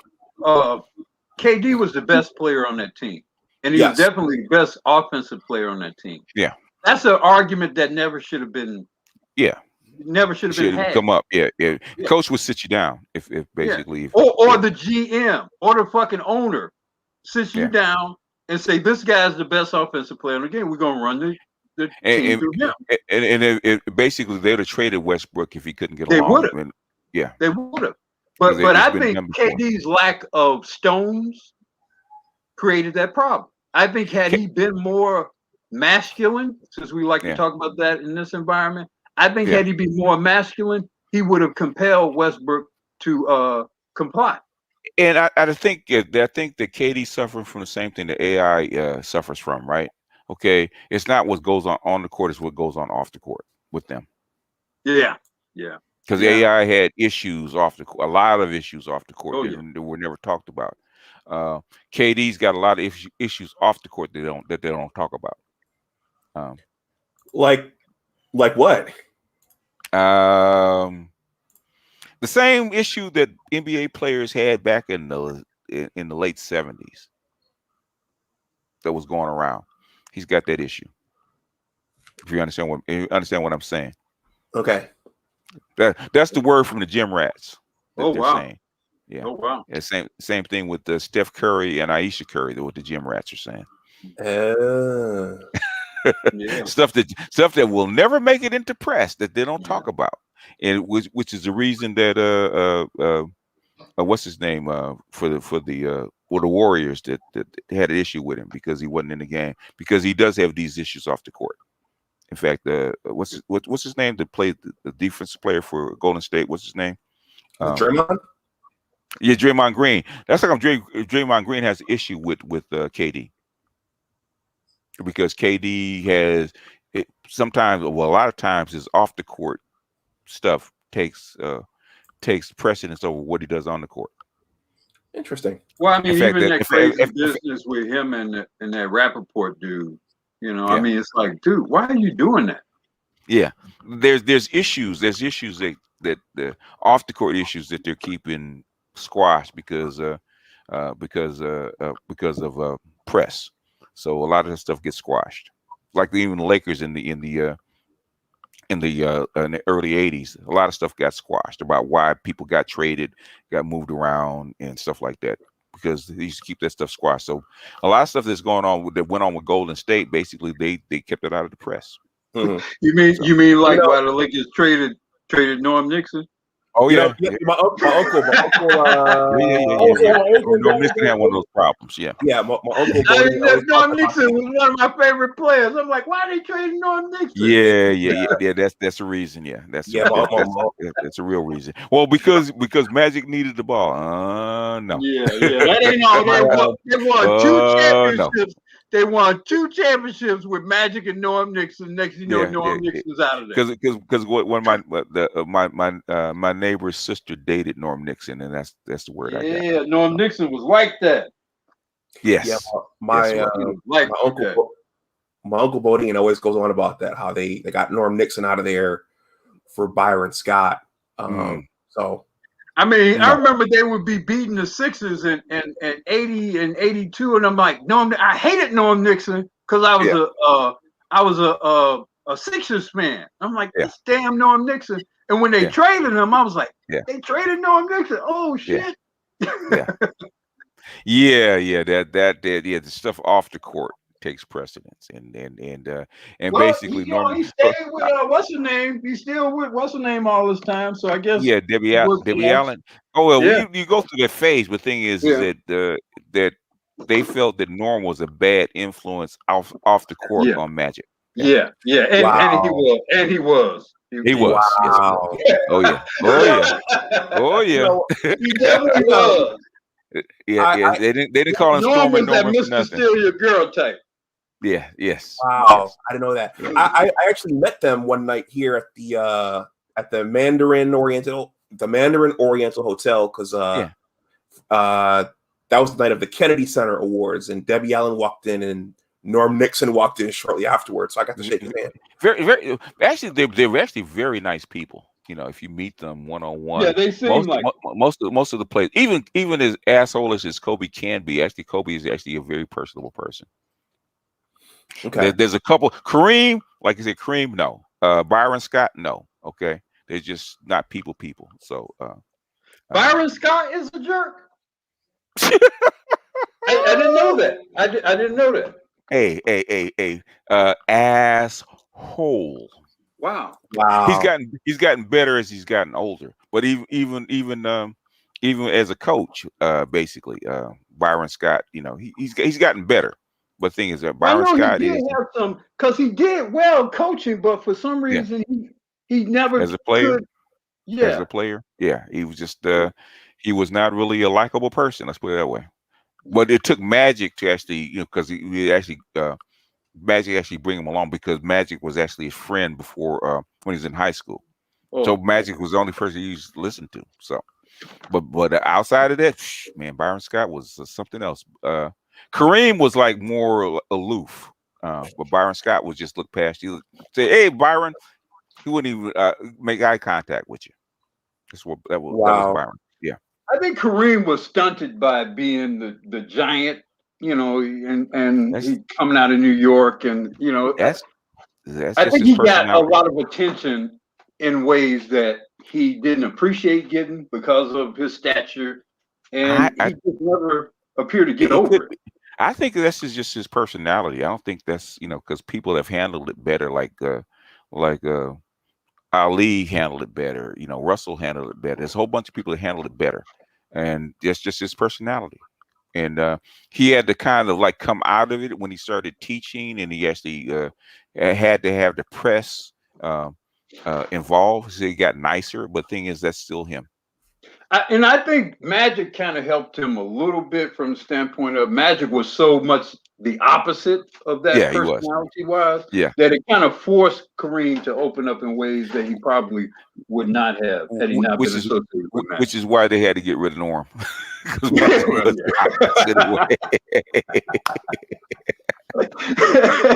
can't do this. It's hilarious. Yeah, because Norm liked the girls, man. Norm liked the girls. Norm liked the party, and Norm liked the girls. So, well, he was in the right city for it, right? Oh yes, that's why he's still here, man. He never left. No, he was mad because he got traded to the Clippers. To the Clippers. Because they had to go down to San Diego. Well, when they actually came back to LA, he was actually home because he loves being in LA. Right, yeah, but like I say, I'm quite surprised that him and Debbie stayed together. The thing is, they understand each other because Debbie came from what? Hollywood, right?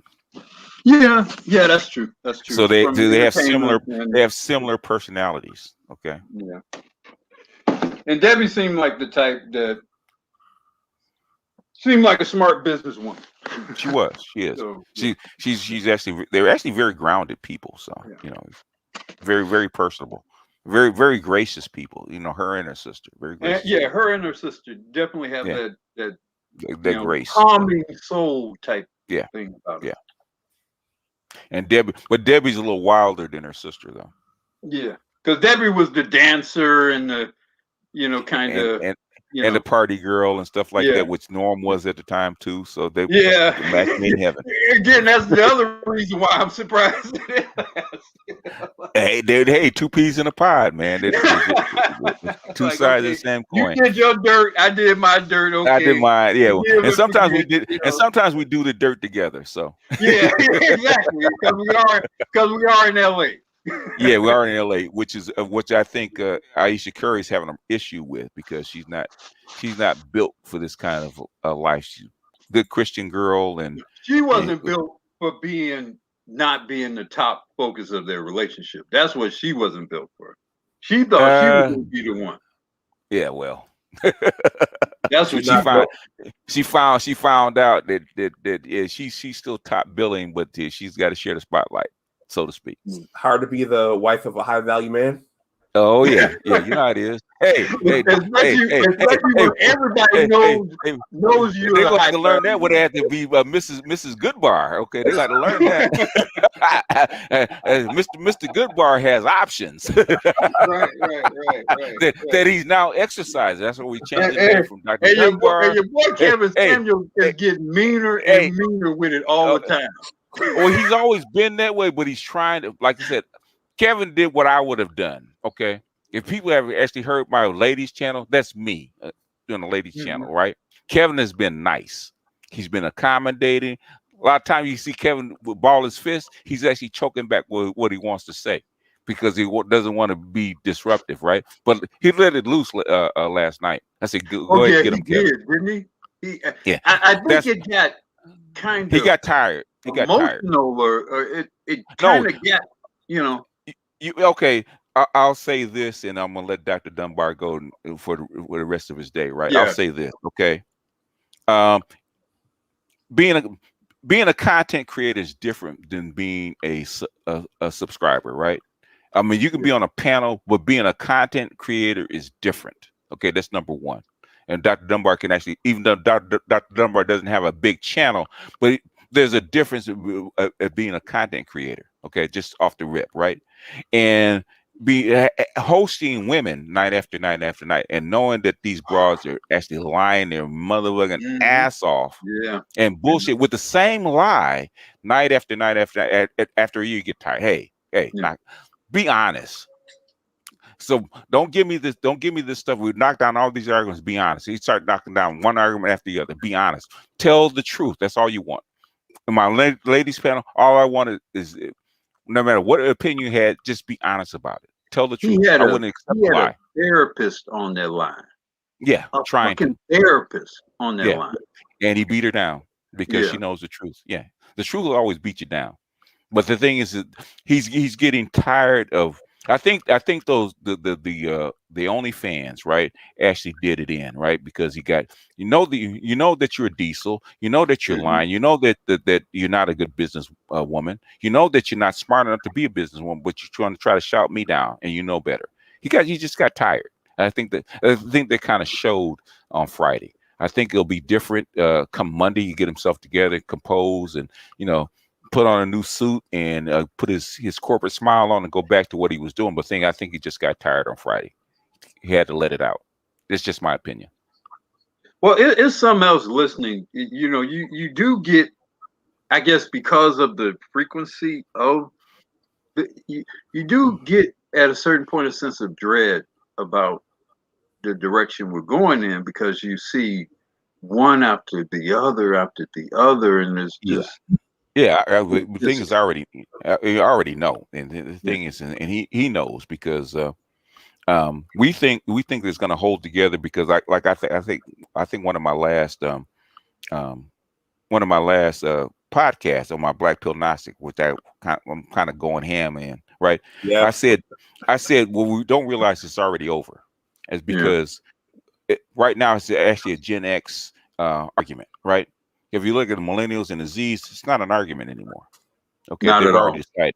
It's not. They don't care. Okay, well, we don't care. We don't want to be what's fine. Go someplace else. We're the only one. Like X is the only one arguing about this shit. Like boomers are actually too old. We don't care. We're too old. Pick who you want. We don't care. And but I think it's actually the Gen X are actually the last cohort that actually really cares. And you see it. Compared to like Gen Z, it's like they tell them kick rocks in a heartbeat. Like I think I played that in fact, she had a USC sweatshirt on in LA, right? And she's talking about this black guy probably doesn't even like black girls or date them or even talk to black women, which is the reality for Generation Z. They don't care. Gen Z doesn't care. If you don't want to compete for me or basically give me a fair shake or even be nice to me, guess what? I'm not going to do. I'm not even going to talk to you. That's the way they feel. And you see it. But the thing is, the Gen X women are the last cohort. Like the younger women, they actually are feeling the angst. Okay. The Z's are actually the Z's and the younger millennials are actually feeling the angst. You can hear it. Where the older ones are still trying to make up for it. Well, it's because of trauma. Because no, you see what's happening. Or they're like my younger, my younger daughter dating, which I just learned, dating a Jewish dentist. Oh yeah. Oh yeah. Because they match cohorts. So basically, they're dating in their class. It's more class oriented than it was like when boomers and Gen Xers are actually dating. It's more class oriented. So they'll date anyone that's in their class. It doesn't matter about the color or race, stuff like they weren't brought up like that. Yeah. Okay. Well, that was a lot of fun. Go ahead, Doc. I'm planning on doing something in the late morning Eastern time on Black boys reading statistics and root cause analysis. So I need to shoot Dr. Johnson a DM doing this. Okay, he wants to talk to you anyway because he's going to have to take eventually got to take a vaccine. He wants to know which ones to take. I said you're probably one of the better people to talk to about that. Give him some kind of suggestion. Yeah, I'll DM him when I get done here, and I also want to make a donation to his him and Green Gorilla's efforts. I want to make a donation. All right, cool. So, okay. Well, gentlemen, thank you. This has been a lot of fun. We got to do it again. All right. It was fun. So, Uwe tried, man. He tried. I tried and succeeded. Yeah. Between the Lakers and the Bulls, and it got a little testy for a moment there. Which I don't even like to bring up the argument because it depends on what area you actually brought up in. Well, look, I should admit though that Michael Jordan, had a profound effect on Chicagoans. Not to take anything away. Oh, yeah, he should. Yeah. Because Los Angeles is Los Angeles. Yeah. If Los Angeles never had a sports team at all, Los Angeles is still fucking Los Angeles, right? You know what? One of the most happiest moments I ever had was the Cubs finally winning the championship, the World Series. I was happy. My favorite was the Bears winning in '86. That was the one sporting event that I saw that literally tears came out of my eyes, and it was mostly because of Walter Payton. Yeah, Super Bowl shuffle. Well, Uru, I started watching. I think I started watching the NBA when the Lakers repeated. They beat the Pistons, and the moment I sorry. I said that was late. Yeah, it was late. It was 88. That's what 88. Yeah, yeah, 88. Well, it was 88. Yeah, well, my mom won't like this, but when there are no men around, you kind of just. I think that makes a difference. If you have someone there watching football, watching basketball, you're going to watch by default. But that's when I started watching, and I really got hooked when I saw the shot against Cleveland. Yep. And that was 88. That was 88. Yeah. And every year they got beat by Detroit. Man, I almost felt like crying, man. Because it was like, you guys, they're cheating, they're knocking them down, and they just can't beat Detroit. I became a Jordan fan when I think it was '86, and they were playing the Knicks in Madison Square Garden, right? And basically, I think the Bulls were like down one. Jordan had the last shot, and he beat 3 Knicks, and hit a 3-pointer on the sideline. I said, okay, I'm a fan. Because I was actually going out. I actually stopped for what I was doing and actually watched him do that. So I was a fan ever since. So I'm actually a Jordan fan. Yeah, I became a fan of his going back to college. I remember he did look different. Yeah. And I remember one thing, Al McGuire, you may remember he was a coach at Marquette, and they won a championship. Yeah. And he later became a sports announcer. I think he passed on a little while back. Right. But I remember he said, announcing one North Carolina game, he said that Michael Jordan would be the greatest player to ever come out of North Carolina. Mm-hmm. And I remember being surprised that he would make that statement. Like James Worthy was like the first player picked, you know, in the 82 or 83 draft or whatever. So I just remember being surprised by that statement. But I do remember thinking that he was different. I do remember that. I do remember, you know, and he was so athletic and so miraculous looking in a sense. But but like from that point on, and then him getting drafted and then going through struggles and then finally winning a championship. I have a lot of memory investment in him going back better part of 40 years. I mean, he went through the same struggles that Dr. J went through, you know, in the 70s. Yeah. Because Dr. J was spectacular and athletic and did stuff that nobody saw, like the old fashioned windmill jam. That was Dr. J, like 70s. On your boy Michael Cooper. Before that, way before that. Actually, it was actually Bill Walton in the 70s, in 77. Oh yeah, that one, back in the that was in the championship too, right? That was, the one I saw and people actually show over and over again, right, is when they played the Lakers. I think it was in 80. In the Spectrum. It was in the final. In 1980, no, game six at the Forum, right, where Dr. J actually went baseline and went past 4 Lakers. Actually, hit a reverse layup. Yeah. It went the whole baseline. 80, right? Because that was in 1980. Yeah, that was in 80. Yeah, I remember that. Cream actually twisted his ankle. Because I remember watching that game at like 12 or 1 o'clock in the morning because the games were recorded and played. Yeah, he went from damn near the corner down the baseline and hung and went past 3 players and hit a reverse layup over Kareem at the other.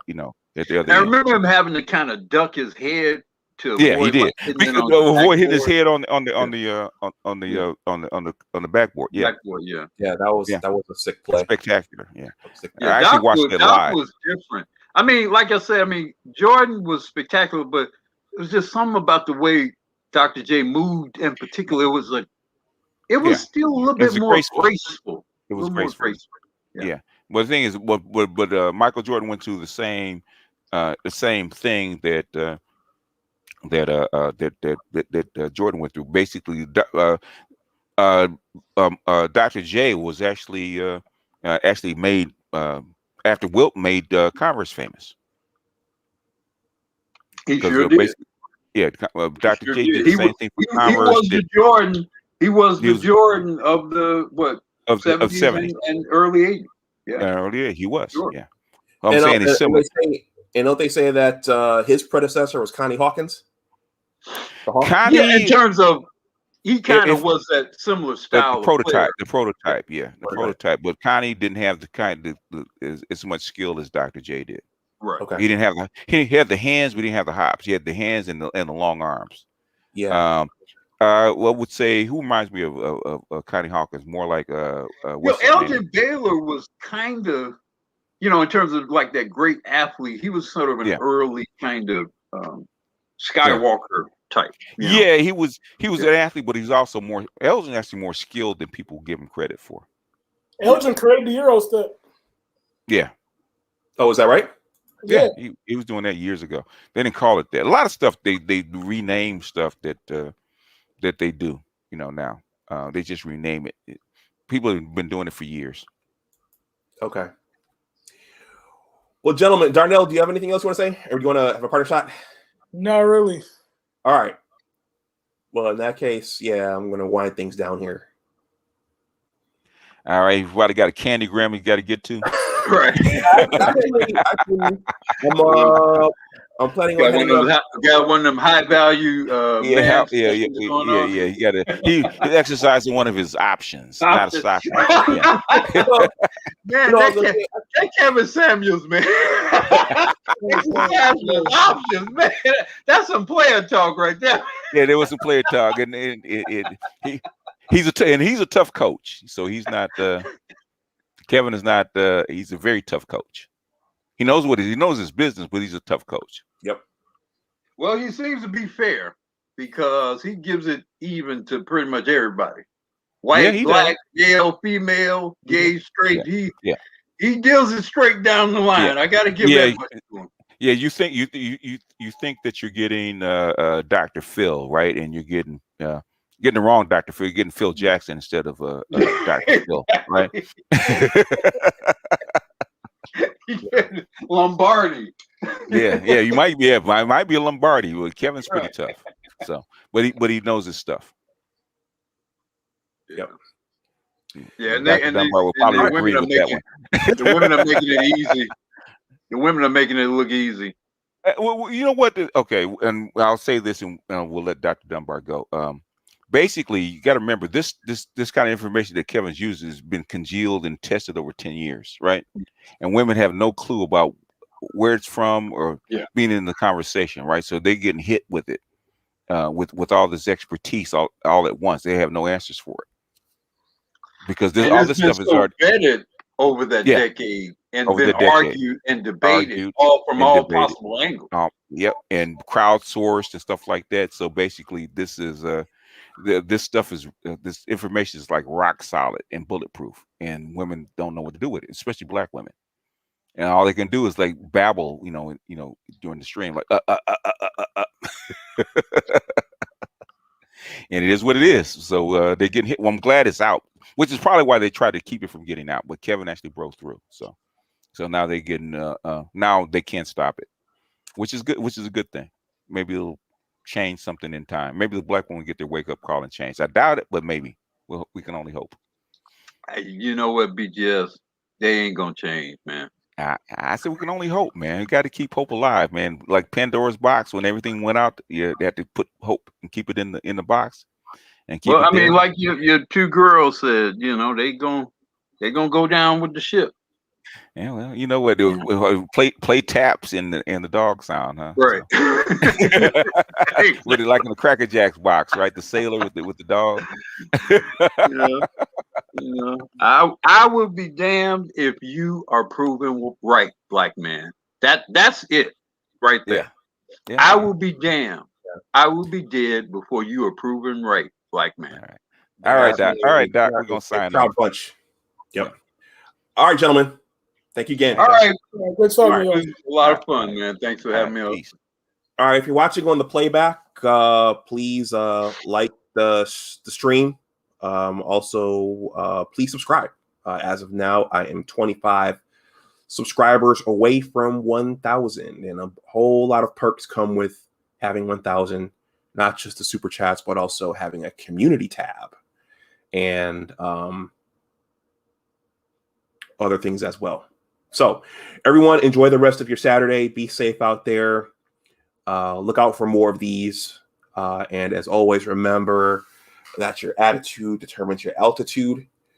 Take care, and I will talk to you the next time. Thank you, Lavaris M, and thank you to everyone who subscribed to the channel. So I'll talk to you next time. Bye-bye.